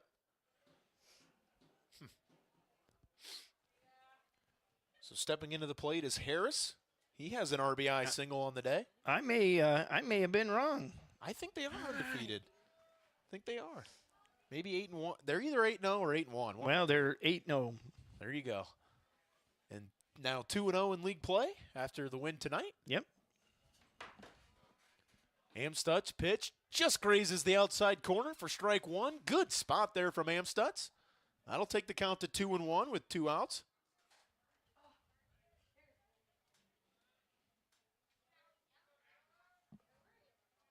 Here's the 2-1 from Amstutz. 2 outs here in the frame. Dang, same spot. Got the call again for strike 2. Wow. 2 back-to-back pitches on the outside corner for Amstutz, and he got both the calls. That takes the count even 2-2 with 2 outs. Great spot again from Amstutz. Here comes the 2-2.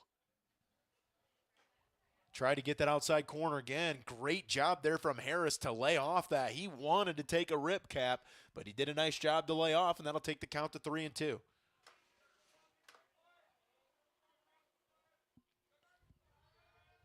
Amstutz again fires on the full count. Got him, strike 3 swinging. And that is how the top of the 5th inning will come to an end, as Amstutz has kind of gotten in his groove over the last few innings here, Cap, and another quick inning, and the Tigers are right back on the sticks. All right. No one got the answer. The guy from the St. Louis Cardinals was the closest. But the answer to the trivia question was Vince Coleman, a longtime St. Louis Cardinal, holds a lot of different base stealing records for them, but sold 50 consecutive bases without being caught in the 89-90 MLB season.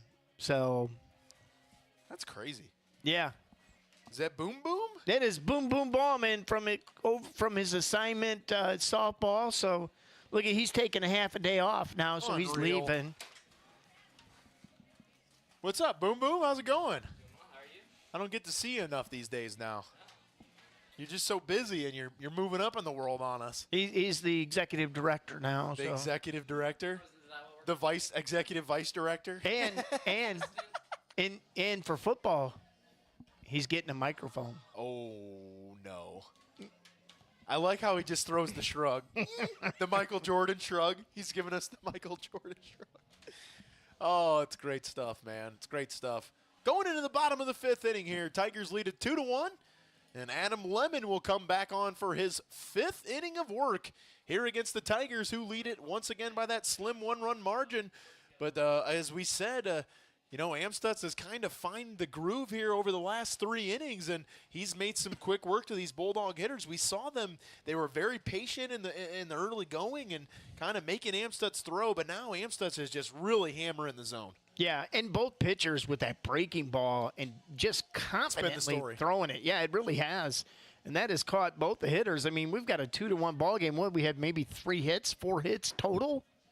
I can tell you in just a second. I know, because you have stats, brother. They have one hit. I think we have and 2. We have 3. 3, okay, So 4 hits. So, I mean, just both pitchers just battling it out here. And we've seen some good defensive plays as well. Talent just had that one out there in center field, and we saw Landon Smith start the game off with an excellent play at third base as well. So defense is playing well here today in a 2-1 game. Kreinbrink steps in. The first pitch of the at-bat is called. Strike 1 at the knees against Kreinbrink.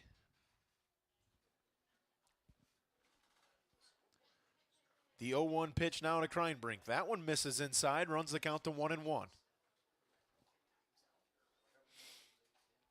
Yeah, Cap, that was a good trivia question, man. That was a good one. That stumped me a little bit. That was good. I like that. Well, I try. He said you played for the Cardinals. Did he play for anybody else, or was He only played for quite a few teams. Okay. Again, Cap, the breaking balls really just cruises and sets in there for a strike. 1-2 the count now to Kreinbrink. Yeah, he played for the Cardinals, the Mets, the Royals, the Mariners, the Reds again, and then the Detroit Tigers in his last season in 1997. Interesting. 2-time All-Star. He was the NL Rookie of the Year. Really? 6 times National League stolen base leader. Wow. That is really cool. And he is in the St. Louis Cardinals Hall of Fame. Vince Coleman. Vince Coleman. I'm going to have to look him up. 1-2 now to count the Kreinbrink. The deal from Lemon. Missed it low. That'll take the count to 2-2. See, you not only get to watch baseball, you get to learn something. Absolutely, and I'm all for that. This is one of those breaking ball scenarios. Cap will see what he throws. Lemon, again, breaking ball. Kreinbrink got a hold of it, pops it up to the center fielder. He'll settle in nicely and make the out as Kreinbrink put it in play, but right to the center fielder for the out, and that's one down here in the bottom of the fifth. And, you know, we could have called that pitch because both pitchers are just confident and just going right to that money. And that's the tough part about that breaking ball is Kreinbrink got a decent barrel on it, but no hitter has been able to time up either of those breaking balls. We haven't seen many hard hit balls. All the outs we've seen have been soft pop outs. Cruz swinging at the first pitch, misses it. 0-1 the count. Like the rip there by Cruz. I just got the Max Prep update. Liberty Center now averaging 11.5 runs in their 7-0 start. So 7-0, not 8-0, excuse me. That pitch missed on the inside part of the plate. It'll take the count to 1-1 on Landon Cruz, the shortstop for the Tigers. Swanton will drop to 6-2 now. Second pitch popped up right side. This one will get out of play. And that'll take the count to 0-2. Where'd you find these at? Oh, thanks. Yeah, I'll just park here overnight and walk home. It's not that far anymore. Thanks, Caleb. Caleb does more than just get stuff for our sports. He brings people their keys that fall in the parking lot as well. What a guy. Good thing you have your name on them. I do? I don't know. How did he know they were yours? I don't know. So 1 ball, 2 strikes here. How did he know they're mine? Because my name isn't on that. Cruz lines it to right center field. We'll see if this one finds a gap. It drops. Cruz is going to get second base easily. Nice job there by the center fielder to come over. And Cruz will slide in with another excellent opposite field hit. And that'll give him his second hit of the ball game. And the Tigers got in business now with 1 out and a runner on second base. Cap, that's the second time we've seen Cruz do that, take an outside pitch and just guide it to where it needs to go. We've seen 2 hard hit balls from Cruz today, and both of them have found gaps. That's a huge hit for the Tigers. Now a guy in scoring position with 1 out here in the bottom of the fifth. Well, and you mentioned it. That's a sign of a great hitter, Phil. Just hit what they give you. I mean, he just, tough pitch. But that's that breaking ball we've seen. He almost got it to come back across the plate. But as you said, Landon Cruz took that outside pitch, drove it right into the right center gap. Take what they give you. And it did look like the center fielder was shading him just a smidgen into the pole territory. So a good effort there by the center fielder to get over there and cut that ball off and not allow Cruz to use his speed to get to third base. Bainfeld with a good night here for the Tigers. He has a double, an RBI, and a walk, and he now leads the count 2-0. 1 out here in the frame. Big at-bat inning for the Tigers. Maybe get that lead to 2. Lemon now will set the pitch inside. Ball 3, and now 3-0 the count. And I wouldn't be surprised if they stay away from Bainfeld here. I'm not surprised. We've seen Bainfeld hit a couple of hard hit balls. Well, you know he's got power. He hit the top of the fence in the second inning, or maybe. Absolutely. The pitch. Breaking ball. 3-0 curveball. Drops it in for strike 1. It's a good mix. I mean, as a hitter, you're probably not swinging at 3-0 anyway unless you're hitting 500. But that's tough to hit that. If you swing on that 3-0 pitch, you're probably going to it's going to be an out. So I think that's a good decision there not to swing on that. 3-1 the count. Here's a breaking ball. Bainfeld gets a hold of it. Tries to send that one to the gap. Great play there by the left fielder. I believe that's Eitner out there. He runs it down on the line drive from Bainfeld. Number 16, Landon. But, man, Bainfeld has hit some rockets. He really got a hold of that one. Just unable to find a gap. But I think that was Eitner on that one. Great play there by the left fielder. And that'll bring up a mound visit here. 2 outs. I'll tell you, Lemon has he's pitched his way out of a couple jams here. I mean, Liberty Center's had they were bases loaded, 1 out. He gave up none early. Yeah. Yeah. So I think that's a great point. So 2 outs still here. Landon Smith will step in with Landon Cruz, the base runner at second base for the Tigers. Lemon now will set the pitch. Breaking ball drops in for strike 1. Whew. We have seen both of these pitchers be super effective with their off-speed stuff today, Captain. Holy smokes. 0-1 the count. Lemon now will set the pitch. Breaking ball just missed off the plate for ball 1. And if you're a Tiger hitter, Cap, do you sit on one of those curveballs? It's hard. I mean, they've had such a good mix. And he comes with that inside, inside fastball, and so it's like, man. But I guess the way if you're counting pitches and watching pitches and whatever, I'm going to wait for that breaking ball and I'm going to go after it because he's going to throw it sooner or later. That one he came back with a breaking ball again. That one just missed breaking over the plate. For ball 2. 2-1 the count now to Landon Smith, the third baseman for the Tigers.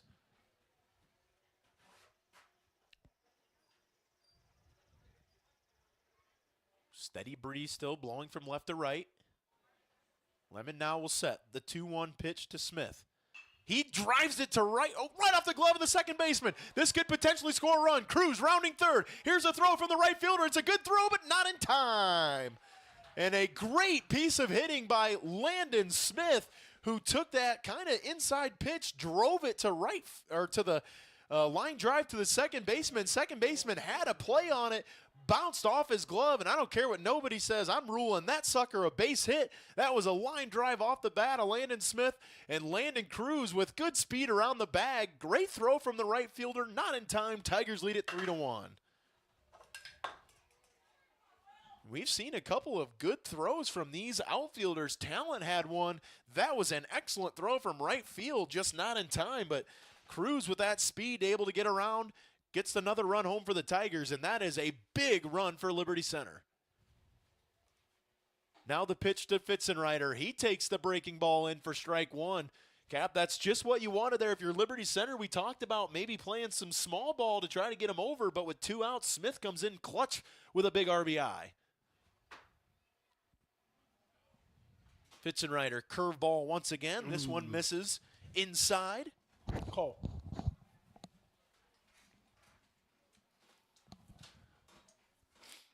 1-1 the count now to Fitzenreiter. 2 outs here in the bottom of the 5th.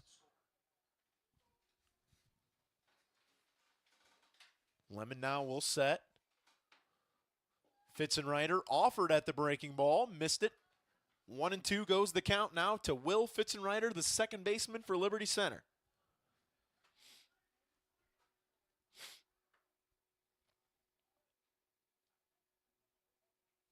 Once again, softball ladies win it 13-3 over the Bulldogs. That pitch misses high and outside, runs the count to 2-2 on Will Fitzenreiter. Check our other area scores here for you in just a second. Fitzenreiter will wait on the 2-2. Landon Smith, the base runner at first base for the Tigers. Lemon now will come set. The pitch. Breaking ball. Fitzenreiter got a hold of it. Short into left field. Good play by Eitner on the basket catch. And that is how the inning will come to an end for the Tigers, but not before they get a big run across the plate to move this to a 2-run game. But again, good play there by the left fielder, Eitner. And the Tigers will lead it 3-1 now, as it looks like we're going to see Heath Atkinson enter on the mound now for the Tigers in a pitching change. This will put Landon Amstutz back at shortstop, and it will move Landon Cruz over to second base. Landon Smith will stay in at third. Gray will stay in at left field. Talent and Bainfeld all will stay in the outfield. And it will bring in Heath Atkinson, the lefty. Cap, this is a big switch here. A lot of velocity from Amstutz and the right-hander. Now you bring in a lot of breaking balls and a really good off-speed mix with Heath Atkinson. Yeah, I think this is good strategy. I mean, Liberty Center putting that run on the board was big in the bottom of the fifth there, and it gives them the opportunity. Look, they just need to shut, the Swanton Bulldog machine down.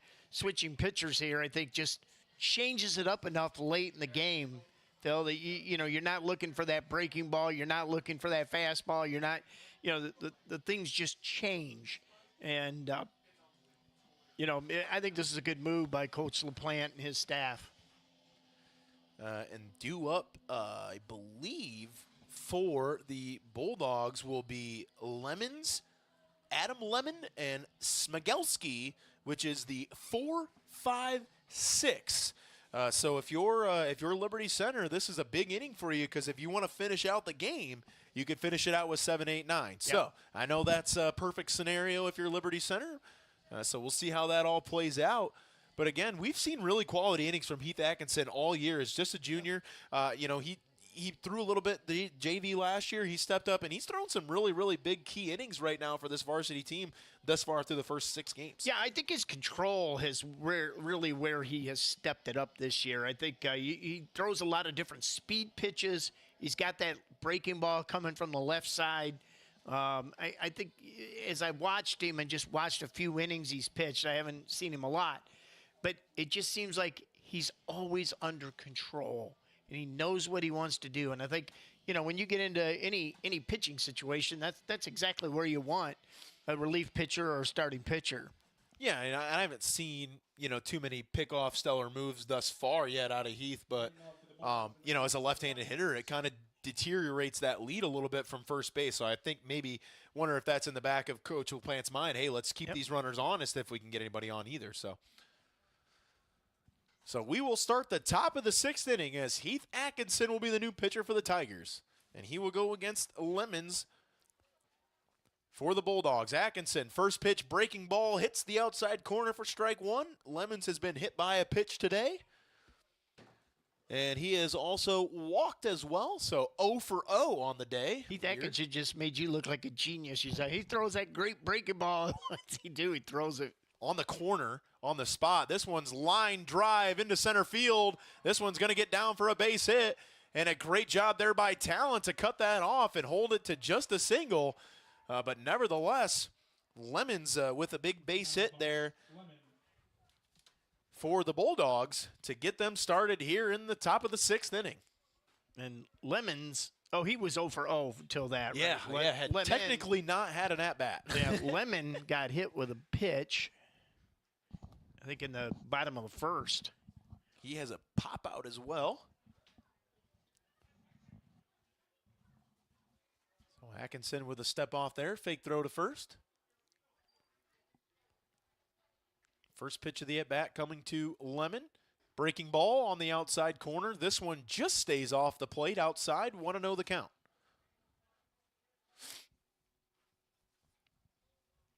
Tigers will, I do believe in their part of the inning,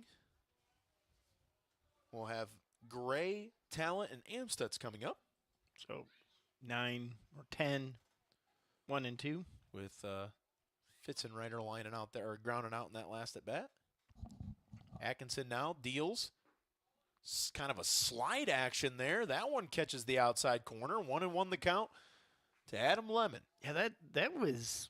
I'm not sure what he threw there, Phil. That was a different angle. It looked like the other one was a little bit more top. That one had a little bit more side curve on it. So maybe like a slider action there from Atkinson. He'll come set, throws again, same spot, same call. That takes the count to 1-2 on a good pitch from Heath Atkinson. Well, that just fooled the batter big time there. So good pitch there from Atkinson. He's ahead in the count now, 1-2 with nobody out here in the top of the 6th. Tigers able to push one across the board in the top of the 5th. They lead it 3-1. Atkinson will deal the 1-2, breaking ball in the dirt. This one gets away from Weaver. And that'll move the runner up to second base. And Lemon now will stand in with The count at 2-2 with a runner on in scoring position on second base.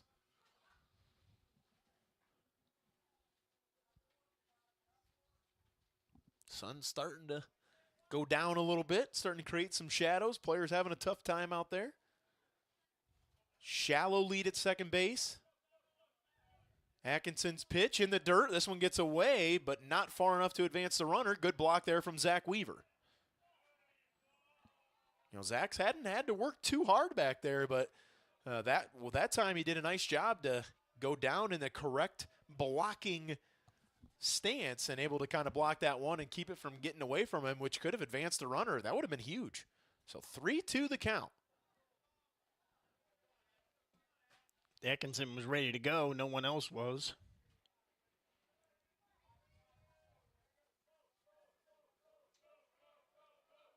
So Atkinson's pitch, breaking ball, line drive through the hole at the shortstop. Talent now will recover, and he'll throw it into Amstutz, and that'll put runners at first and third now for the Bulldogs on back-to-back base hits from Lemon, and that will bring up Smigelski, who's had a couple strikeouts. Runners on first and third now here for the Bulldogs. We'll see if they try to do anything tricky. Maybe a double steal or something along those lines, Cap. We'll see what happens here. Well, I think you're in the bottom part of the lineup, Phil. I don't know that you risk that at this point. The six-hitter Smigelski will stand in. Atkinson's breaking ball, hangs it over there to base hit, ripped to the first and second base hole for Smigelski, and 3 straight hits now for the Bulldogs. And they have guys on first and second base, and they cut into that 3-1 Tiger lead, and now it's 3-2. Now O'Shea will step in. And, I would not be surprised to see a bunt here, Cap. You got runners on first and second, move them over to second, third with 1 out. Defense needs to be ready for a bunt here for the Tigers.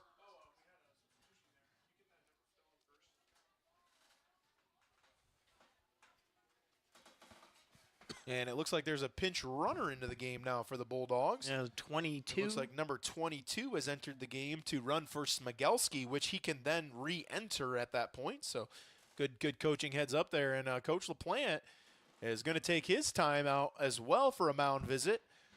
And we'll see what the Tigers decide to do. So Tigers in a little bit of trouble here, Cap. We saw Amstutz kind of starting to mow some hitters down, and Atkinson's come in and he's made some good pitches, but the Bulldogs have connected on a couple of hits. They're right back in the game. They were good pitches and they were good hits, so no fault of anyone there. But I think do you bunt here, Phil, and you go for the runs? That's my call here. I think you got to try to get at least 1 run out of it. Yep. Just try to cut it in half a little bit here, see what happens. Again, you mentioned at the bottom of the order here, the O'Shea is the 7-hitter, so not a bad go spot back to to try to Amstutz? bunt. So, yeah. He is going back to Amstutz. So this is going to be interesting. So Landon Amstutz will go back to the mound. This will then take Heath Atkinson out of the game, and then Will Fitzenreiter will resub in. So you can only resub in 1 time. And then since Landon Amstutz never left the lineup, he's good for any position change. Fitzenreiter now re-enters the game. So Atkinson cannot re-enter, and neither can Fitzenreiter if he's taken out again. So just a couple. And Fitzenreiter can't go to a different position. And he cannot go to a different position either. So he has to re-enter as a second baseman in that scenario. So if you were unaware or confused a little bit about what's going on, that's what's happening. Amstutz obviously was not over the 125 pitch count. You are not allowed to throw any more than 125 in a day, so he's obviously still good there. But the Tigers are not – the depth at pitcher is affecting them right now. Zeiter is one of those guys who can come in and throw some relief innings. He's unavailable tonight, so it'll be interesting to see how the Tigers play out this last inning and a half here, as now the Bulldogs will have runners on second and first, and this will bring up a pinch hitter. Or no, it's still going to be O'Shea. I apologize. O'Shea, my number bad. 2. Yep. It'll be O'Shea still at the plate. No pitches were thrown to him there, so it'll be a fresh count, no outs. Bulldogs have runners on second and first base here in the top of the 6th, and it is crunch time now for the Tiger defense as Landon Amstutz will step back to the mound here in the 6th inning. They'll step off, and he's safe at third base. And just a weird play there. Amstutz came set. They stole early.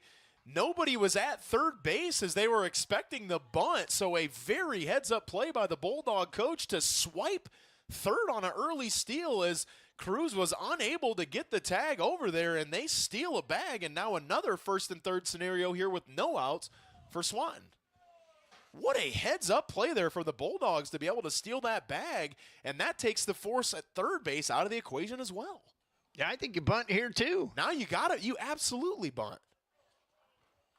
And Liberty, I think at this point you almost got to eat it. You have to. You know, that is a sensational heads-up play there by Swanton. Wow. Nobody out.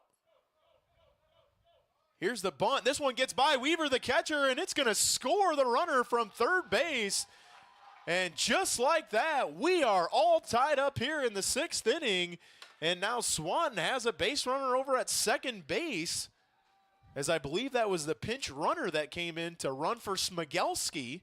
And he is standing at second base now. And still nobody out. It's still nobody out in the inning. 1-0 the count here to O'Shea.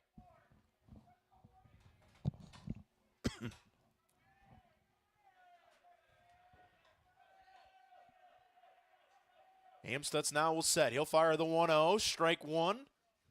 And I love the strategy. I would bunt again. I mean, try to get that guy over. Yeah. That would put 2 at-bats with a guy on third base with a chance to take the lead.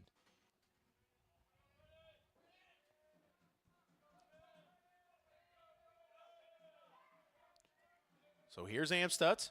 He'll set on the 1-1. O'Shea awaits the pitch. Here's the pitch. He'll set up the bunt. High and inside the pitch, 2-1 the count.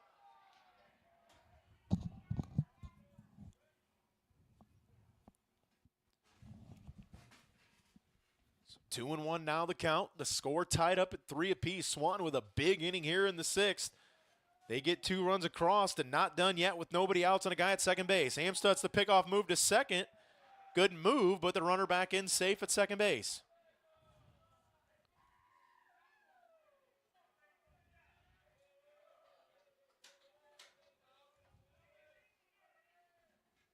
Amstutz now sets at the mound. 2-1 the count. Here's the 2-1 pitch. Sets the bunt again. This one misses low and outside, and 3-1 now goes the count to, I believe, Brady O'Shea is his name. You know, Phil, I don't think you give him a walk isn't too bad here. You put a double play in. Gets a force you out get the at third. force out at third. So a walk isn't, I wouldn't give him anything to hit here or anything to bunt necessarily. There's the bunt. Right back to the mound. Amstutz fields it, throws it to first base to get the out. And O'Shea does the job and moves the runner up there from second base. Now batting number 1, Mercy. And that will bring up number 1, Mersing, who's had a strikeout and a pop-out in his couple at bats here today. Both of those against Landon Amstutz. I think it's a good play by Amstutz. You needed the out. Don't try to get the force. You got to stop the bleeding here. That out was important. Well, in the hindsight of that out as well, if you're Landon, you're thinking, hey, I'm a veteran guy. I still have 8-9 coming up in the order with a guy at third base. Let's bear down here and make some good pitches and get out of the inning. Yep. 1-0 the count. Mersing will await the pitch. There's a squeeze play, and it's successfully done. Great bunt by Mersing, and that will score the runner from third base on an excellent squeeze bunt play called there by the Bulldogs. And we've seen some excellent coaching plays here in this inning, and there is another one, and that crosses over the leading run now, and the Bulldogs lead it 4-3 in a 3-run sixth inning. What a great gutsy call there by that coach. I mean, that is a tough play, tough call. Everything has to be perfect in order for those to work. And that's having confidence in your players. Very well executed there by the Bulldogs to take the lead. Amstutz fires, swinging strike one. 2 outs now in the frame. Bulldogs lead it 4-3 here in the top of the sixth. Well, and I do want to give credit to Landon Amstutz. He didn't panic at that. He could have, but he got the out. And you saw it. When you see all 4 players like that for the Tigers, all 4 infielders crashed on that. The only player that stayed home was, I think, Landon Cruz to get second base. But you saw Amstutz, Fitzenreiter, and Kreinbrink and Smith all charge on that play. Great bunt. But again, as you said, good job there by Amstutz to get an out. Now 2 outs in the inning. That one's fouled back out of play. That takes the count to 2-2 with 2 outs.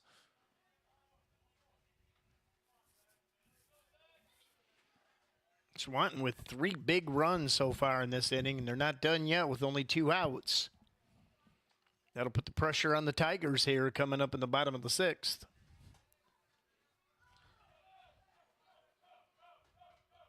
Amstutz the pitch. Gets him strike 3 on the outside corner, swinging. And that is how the sixth inning will come to an end, but not before Swanton does some big-time damage in the inning, getting 3 runs across to take the 4-3 lead over the Tigers, and that will bring back Adam Lemon back to the mound for another inning of work. And Cap, again, I'd be remiss not to mention it. What a great job coaching there. Swiped a couple of bags and really kind of stole 2 runs there. In that they inning. Did. You're exactly right, Phil. That steal to third and then the squeeze at home. What a great thing. Let's throw our sponsors in here one last time, because without these guys, these broadcasts simply don't happen. KK Collision, Meyer Biedenhup Insurance, STN Design, the Infinity IT Group, 3Chord, Davis Farm Services, Swanton Welding, Pam and Dick Leatherman, P's and Ello's Pizza, the Gerald Green Centers, Holgate Metal Fab, and Sattler Meats, and we appreciate those guys. We also want to give thanks to the Liberty Center Athletic Boosters and for the generous donation to Tiger Sports Live. These high-definition cameras you're watching baseball and softball on are made possible by the donation by them, supporting all their student athletes in Liberty Center School District. Appreciate you guys. Thank you. Well, Cap, if you're the Tigers, you got some work to do here, but, you got a couple innings. You get 9-1-2 coming up here if you're the Tigers, a chance to try to get a run across here. And, that's the thing about baseball. Funny things are going to happen, and bounces are weird, and you got to play the next play. So this is a big inning, response inning here for the Tigers, and we've seen Adam Lemon deal it today, but the Tigers got to stay confident here and go up ready to hit the ball. Yeah, I think you're absolutely right. This is, baseball to me is a punch-counter-punch type thing. So Swanton pulls off 3 big runs in the top of the 6th inning, and Liberty Center's got to respond here. So Ethan Gray will step in to lead off the bottom of the 6th inning for the Tigers. Gray takes first pitch, breaking ball, down in the dirt, ball 1. And I think if you're the Tigers, you're going to see a steady diet of that breaking ball, and he's thrown it very well today. That one's a fastball across the plate for strike 1 against Ethan Gray. Takes the count to 1-1. And he wants to work fast here. Gray steps out. Yeah, he's working quick here. Lemon's pitch finds the outside corner for strike 2.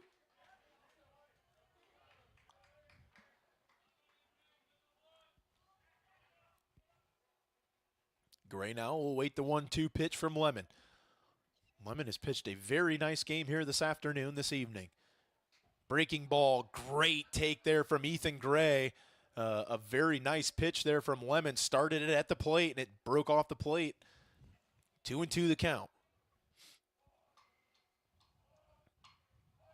The 2-2 pitch. That one is on the inside corner for strike 3. And Lemon records another strikeout. Not batting. And that'll be the first out here in the inning.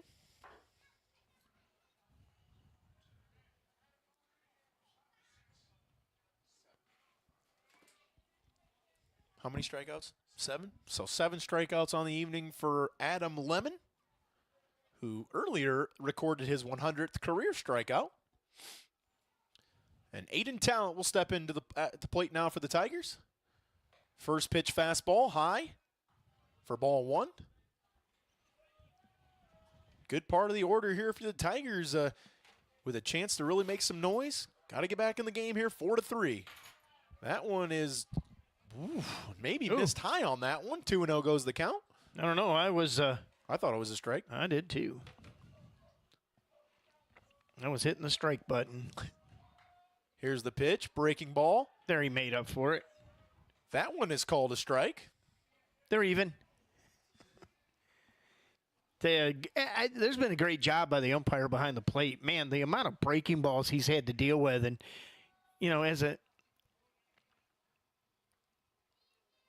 as an umpire, you got to be patient. It just went too quick. Yep. He didn't even. He has to have a second. Aiden has to have 1 second in that box, like right now. Then he could throw it. Yeah. Yeah. No. See, he still has his hand in the air.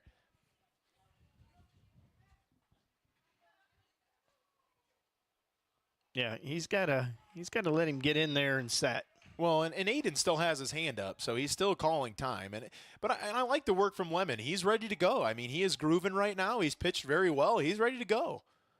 Talent swinging at the breaking ball. Strike 3. 2, excuse me. 2-2 goes the count.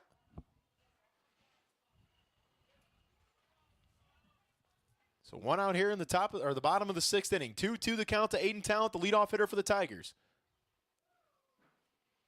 Lemon into the windup. Here's the pitch. Breaking ball. Talent got a hold of it. We'll see if he can keep it fair, and it will go foul down the third base line, out of play.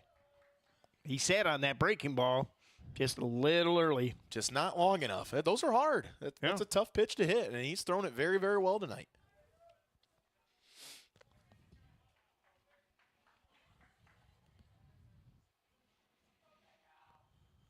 Two the count. 1 out. Here comes the pitch to Talent. Would not be surprised to see breaking ball. That one's a fastball high and inside. Missed it. 3-2 the count to Aiden Talent. Big base runner here, the Tigers, if he's able to get on. Looks like he shook off about 4 different pitches here, so. Maybe just trying to throw Aiden off on that. Here's the pitch. Fastball kept alive there by Talent. He's going to put it in play. Here's a tough play for the pitcher. Lemon, good throw to first base. He'll get the runner out at first. And that'll bring up the second out of the inning, and that'll bring Landon Amstutz to the plate for Liberty Center. Landon Amstutz. Almost a check swing there by Talent. Yeah, good play by Lemon, too. That's one of those plays. You think you got all kinds of time, and then you overcompensate a little bit, and it can hurt you. So I just wanted to make sure that was yours. Yep, yeah. In the way, like always. So 2 outs here in the 6th. Amstutz stands in. He takes the breaking ball for strike 1.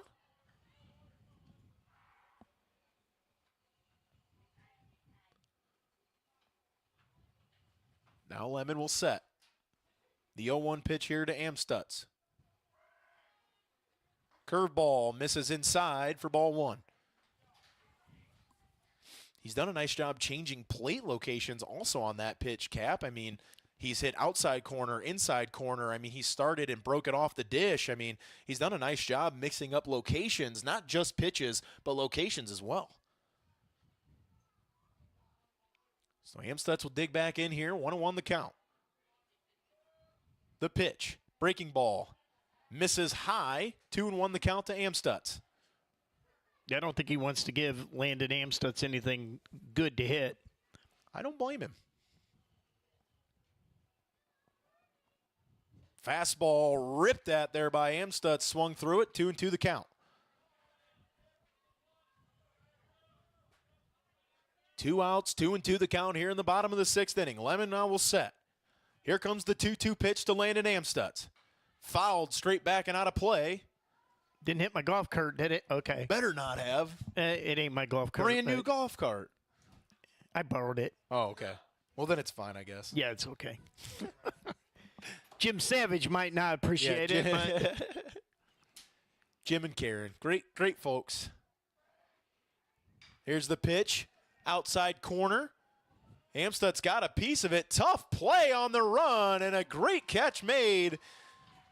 That one is number 3, Boyard, who has also had a pretty nice game down there at second base for the Bulldogs, and that will bring up Swanton once again to the dish, and we'll see what the Tigers do with their defensive setup. Hey, once again, join us tomorrow night as our Lady Tigers take on the Lady Knights of Van Buren. Spike Whitman and I will be on the call. Boom Boom's on vacation or something tomorrow. I don't know. Unreal. Then we'll be back here on Thursday as the Wauseon Indians come to town, and we'll have the simulcast here, boys and girls. And I'll be over in the softball booth tomorrow or Thursday. Get to hang out with Cole. And Zeb. You, Cole, and Zebor. Okay. So we'll be on the call. Check our schedule, lctigersportslive.com. And again, you can watch the baseball videos on both our tigersportslive.com and our YouTube channel. And y'all got to go check out that film work from 1995 in case you didn't join us earlier. I tell you. Yeah, we're uploading 85, 86, 87. We've got football videos from just about every game Rex Lindgren had ever coached at Liberty Center. We've got people giving us, I think we've got some 80s softball videos that we're converting. One of the reasons that people have been after me about why we're switching to YouTube, because it's kind of easy to use what we've got. YouTube's pretty easy. And we're going to have a Tiger Sports Live app that you can put on your smartphones. Bigger platform, though. Bigger platform. Well, more in the... They let us put the archives up there because we're a non-for-profit organization. They're letting us put an unlimited amount of archives into our YouTube channel. So... for you guys out there, you'll be able to go back years and years, and we've got 2 or 3 people that are going to be uploading this over the summer, and so if you got any 2011 basketball, I'd be interested in that. I bet we do. Those were good. Those were good times. Those were good Yeah, we're going to have a shut up digger button. You can just push it on your phone. Shut up, digger. Shut up. That's hilarious. We're going to have a Saccharino button in the app. And don't forget. Get your Saccharino, the gear. It's put away for the year. Put away for it's the year. Limited time only. Oh, jeez. Got to be football season for that one. Well, you can call me. I still got some in storage. We won't tell you what sizes they are. In reserve. So, after the big inning from Swanton, they will bring in 1, 2, 3 here in the top of the 7th as we enter the final frame here from B.A. Miller Field with Swanton leading at 4-3. First pitch of the inning, foul ball off the foot of Eitner. That one called right away. Hey, if I can call it from up here, they better. Well, like I said, when it's off to the side like that, as a home plate umpire, trust me, you can see it, you can hear it, but it's those tough ones, man, that are hit the plate right in front of you. And if you got a good catcher, he's coming up to go get it. And you don't ever want to assume that either. No, you can't. You got to count on your base umpire, and they've done a great job tonight with that. Yeah, this has been a great crew. They've done a nice job tonight. That one popped up. Looks like it'll get out of play behind our press box up here. If I had my glove, I would have dove for that one. Just out of my reach. At least they don't go in the old drainage ditch like they used to. I wish I would have seen how many baseballs that they uncovered when they drained the water out of there. I know I hit probably 40 in there myself, so. Amstutz way ahead. The 0-2 pitch. Curveball, strike 3 called. Got Eitner looking on that one, and that one, we've seen that pitch a couple of times here from Amstutz tonight. Strikeout for Stutz, and that's the first out here in the 7th inning. Phil, you want to know a secret about those baseballs in there? They didn't uncover him. They just laid the concrete pipe over top and called it a day. Come on. It would have been like the Sandlot, when they recover all those baseball. That's what it would have been like, except there would have been about 1,000 of them. You're killing me, Smalls. You're killing me.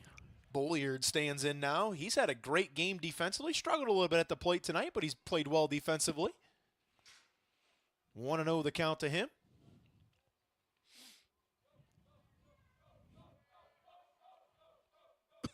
Stutz now will go to his windup. Fires. Fastball. Throws it by him for strike one. 1-1 now the count with one out here in the top of the seventh.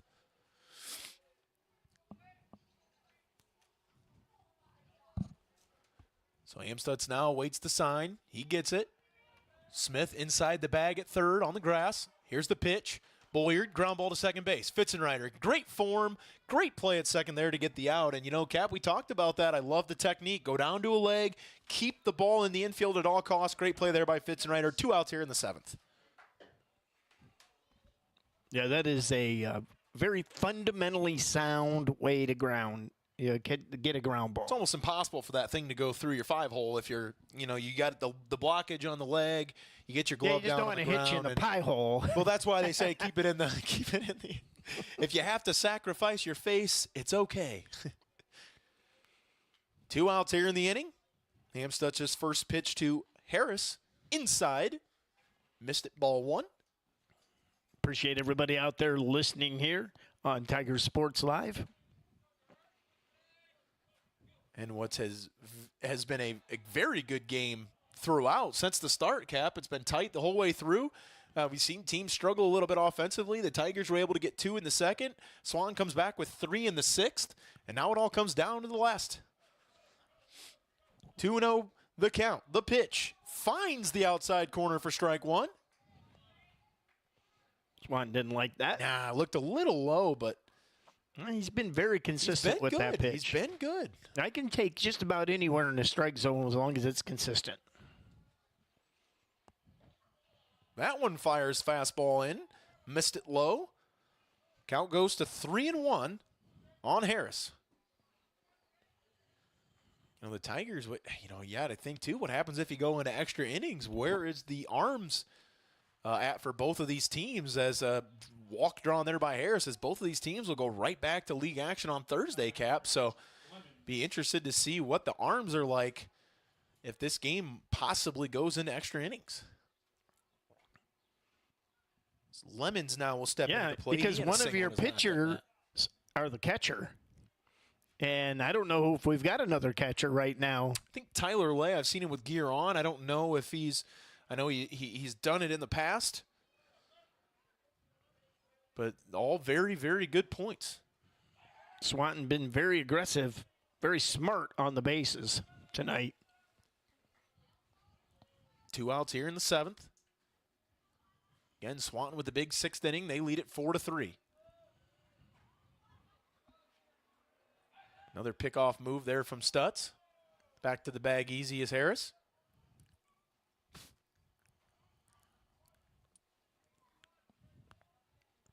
Lemons now will stand in. 2 outs here in the seventh. Another pickoff move.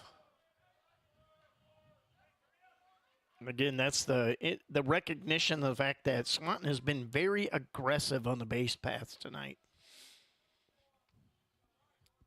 Looking down at the signs.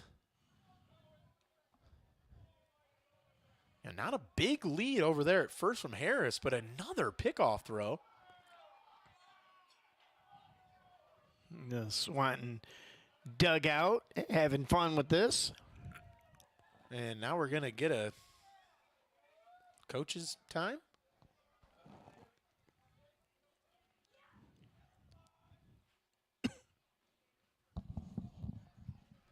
So kind of a strange couple minutes here. We've seen 3 pickoff throws, maybe some strategy being played out here with 2 outs in the top of the seventh. Bulldogs lead it 4-3 now, thanks to a 3-run sixth. If it was me on the mound, I'd do it again. And he thought the same way. Another pickoff throw to first base.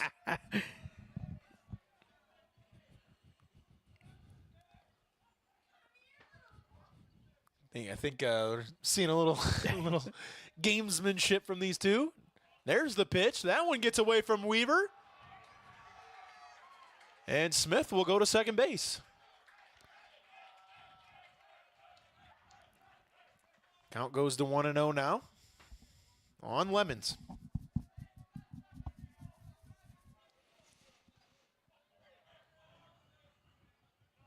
So runner at second now is Harris. Amstutz will set the pitch. Fastball high.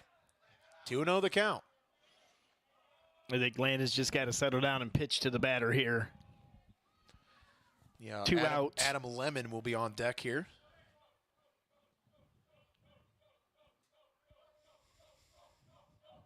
The pitch, breaking ball, down in the dirt.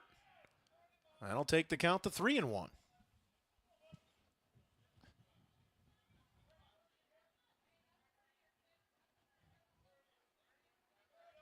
3-0 is the count, excuse me. Amstutz deals the 3-0. Fastball misses high. And a walk drawn there by Lemons, excuse me, and that'll bring up Adam Lemon. Number 13, Lemon. Adam Lemon with a great pitching outing today. Yes, he has done a nice job on the mound. What's he done at the plate? He is, I think he's 0 for 3. He had a single in his last at-bat, so he's 1 for 3. He had a couple pop-outs. Nice first pitch strike for Amstutz. 0-1 the count. Here's the pitch. Missed it inside. Amstutz slipped off the mound a little bit there.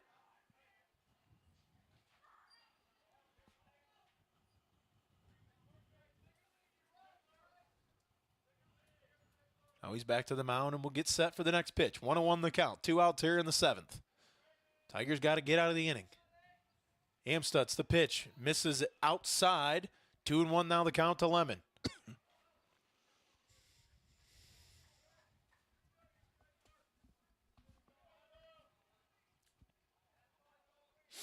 Lemon stands back in. 2-1 the count. Here's the pitch from Amstutz. Inside, off the plate, 3-1 the count.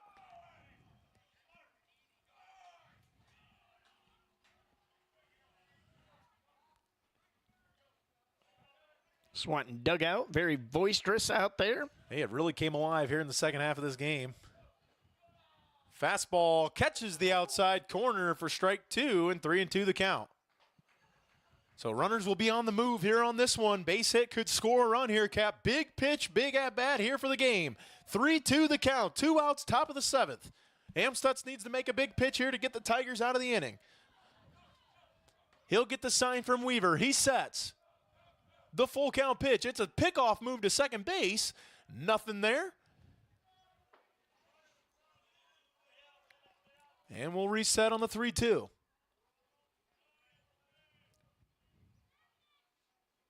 Big time at bat and pitch here. 3-2 the count. 2 outs in the 7th. Amstutz will set. Checks the runner at second base. He deals. Foul ball out of play down the first base line. Okay, let me throw this at you, Phil. What about throwing the pickoff to first? I don't know. This is a tough situation. It is. I know that's very unorthodox, but I mean, he doesn't have too big of a lead. Inching off. 3-2. Here's the pitch. Pop up. In play. Short out to the right fielder. Bainfeld settles under it. He makes the catch. And that is how the top of the 7th inning will come to an end, as the Tigers will go into the bottom of the 7th inning with a chance to tie it or win the game here on a walk-off, as the Tigers will have Weaver, Kreinbrink, and Cruz, I believe, coming up to the plate for the Tigers. Had to sun setting a little bit. I had to adjust the white balance on our high-def camera.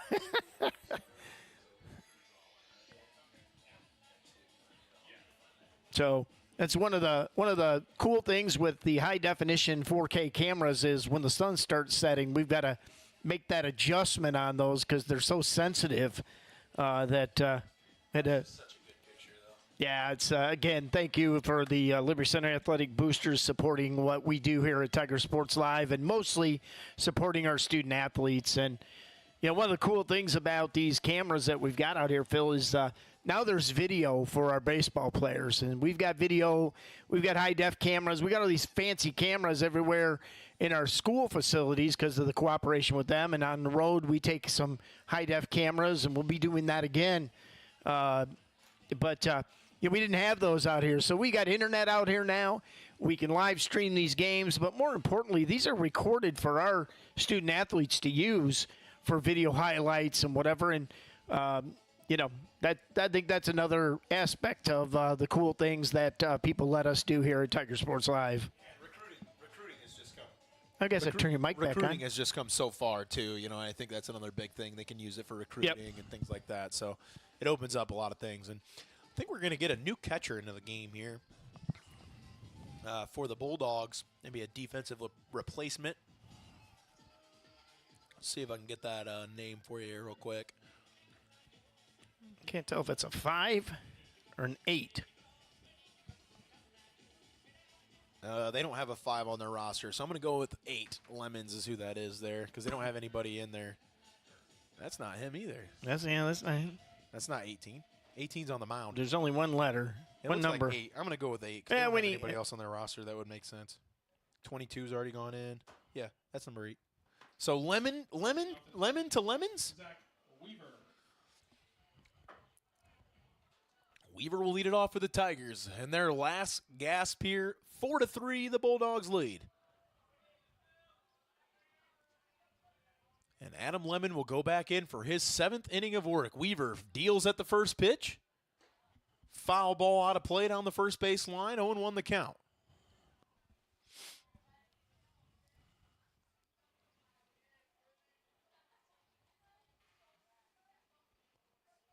Here's the pitch. Weaver, swing and a miss. I'll take the count to 0-2.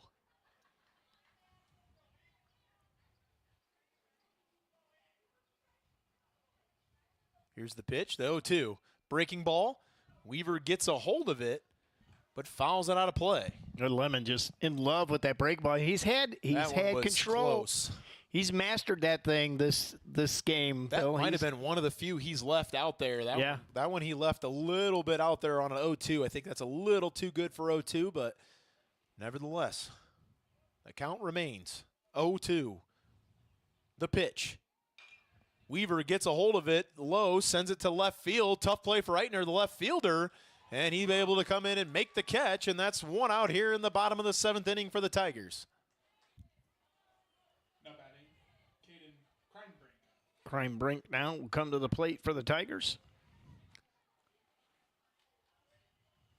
Kreinbrink so far today has flown out twice, and he was hit by a pitch.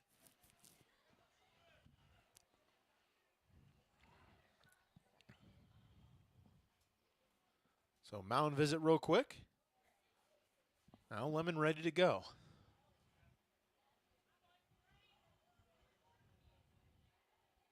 Now Lemon will set. First pitch ready to Kreinbrink. Ooh, nice frame by the catcher. So I'm going to say on that one. Strike 1 the call. Here's the 0-1 pitch. Fouled straight back. That'll take the count to 0-2. I do like how fans in the stands still duck when the ball comes to the fence like that. I just think, guys, one of those things that you just never get used to. You know, it's the worst thing you can do is turn your head when you're an umpire. It's going to hit you in the mask. Let it hit you solid. Kreinbrink got a hold of that one. That's looked like it's over the right fielder's head, but he did a nice job to go back. And that'll be the 2nd out of the inning. Kreinbrink looked like he got a hold of it, but maybe didn't barrel it up. And it'll be allowed out to right field. So last chance for the Tigers, down 4-3 here with 2 outs in the bottom of the 7th. It's Landon Cruz stepping to the plate. Well, and this has been Liberty's scoring opportunities here, and I think they know it. I think they're going to – Landon Cruz has been on base a couple times, and then Bainfield's hit the thing, and that's a – Unfortunately, the pitch count rule is a thing in high school baseball, and I'm assuming the only reason that this young man is being taken out of the game is because he has met his pitch limit. Yeah. But what a great outing. I can't say enough. What a great outing by Adam Lemon. He was really on fire with his curveball. He was dealing all day. He was throwing strikes as well. I think that's the biggest thing. He maybe walked 2 guys. Yeah. You need to learn how to keep book. I just do it for myself. Yeah, great outing. He had control from inning number 1 to the 125th pitch here in the bottom of the 7th. I'd like to know how many he actually has. For those of you that are unaware of the pitch count rule in the OHSAA rule limits to a 125 pitch count per day. However, if you start a batter at the 123 pitch count, you are able to finish the batter. They will not take you out in the middle of the inning. So that's something that we might have just seen there. There's 2 outs in the 7th. There's absolutely no reason I think that you would take him out other than that. So that's what I'm going to guess is because, man, as he pitched a fantastic baseball game here today. Yep, he's going to move out to center field, it looks like. So who we got coming in? Number 2, that's Brady O'Shea. Yep, and I think he comes in from center field. So yes, sir. Pitching for the Bulldogs, number 2, O'Shea. Swanton is one of those teams, Cap. We saw them last year go over to Patrick Henry in the first league game of the year and, stump Patrick Henry in the first league game of the year. And, Patrick Henry was able to turn it around and win the league. And the thing about the league this year is Cap, it's so good and spread out. I'd be very surprised to see a no-win or a no-loss team win our league this year. It's not going to surprise me if there's a 1 or even maybe a 2-loss team somehow that finds their way. Or with how good this league is. a 2-loss, 2-way split. It's that good. It's that that there's a lot of parity, and we talk about that. We overuse that word a little bit, but the NWOAL it across the board in all sports just has some great athletes. Speaking of athletes, I'm looking at the track. Congratulations to our girls track team. Won the Liberty Invite over the weekend. And boys, I think got 2nd or 3rd. Second, I believe. Yep. So here's the first pitch from O'Shea. Inside corner, called strike against Landon Cruz. So Cruz will step in with 2 outs. Bottom of the 7th, last chance for the Tigers. O'Shea now at the mound, looks in for the sign. Cruz swinging, line drive, going to be a tough play. Great play there from, I believe that was the young man that just pitched. Is that who that is? Yes, it is. That's Holy Lemon. smokes. So good play there by Adam Lemon after he came out of the game off the mound. Excellent job there to make the play in center field. That was a rope there by Landon Cruz. But a great jump on the ball and a great play, and he was able to make a tough catch in center field. And that is how the ball game will come to an end as Liberty Center falls at home to the Blue Streaks, to the Bulldogs, 4-3. And credit Swanton, just a big 6th inning there, Cap. Really took advantage of the 3 singles that they had there to start and were able to move some guys around, did some excellent base running stuff, were able to get a suicide squeeze in there as well. And they did a little bit of everything tonight. So good win by the Bulldogs. Yeah, I think you had a great pitching duel for the first 3, 4, 5 innings, whatever it was. And, I think Swanton just made a couple more plays than Liberty Center did, but a great outing for both teams, I think. They had as many hits there in that 6th inning as they did in the entire that both teams did in the entire game, really. So good job there by Swanton to kind of stick with it. Really had struggles getting anything going through the first couple innings, but I think the story of the game for both squads tonight here was the pitching. I think Landon Amstutz threw a great game. Kind of had to come in and deal with some trouble there in the 6th, was able to get out of it. I thought he did a nice job getting out of that trouble, but I just think Adam Lemon was the story. His breaking ball was on point all night. He did a nice job of mixing batters' eye levels. He also did a great job of mixing spots. He did a tremendous job just mixing things up and keeping Tigers hitters off balance. Well, I also do. I think one of the things I'll give credit to Swanton is the coaching, the base running, very aggressive base running, very good execution by their team. That squeeze bunt, that was that pretty. Squeeze and the stolen third base on third steal, all in. And that's your ball game. Yep, right there. That's your ball game. Absolutely. So, all right, we're going to go ahead and get out of here from B.A. Miller Field. Once again, Swanton takes a 4-3 victory over the Liberty Center with a big 6th inning. So, Phil? Shout out to my dad and Uncle Bruce. I know they're watching, so I just want to shout out to my Uncle Bruce and my dad. The Snowman Senior. Snowman Senior. Yep, Snowman absolutely. Senior. I know they're watching, so appreciate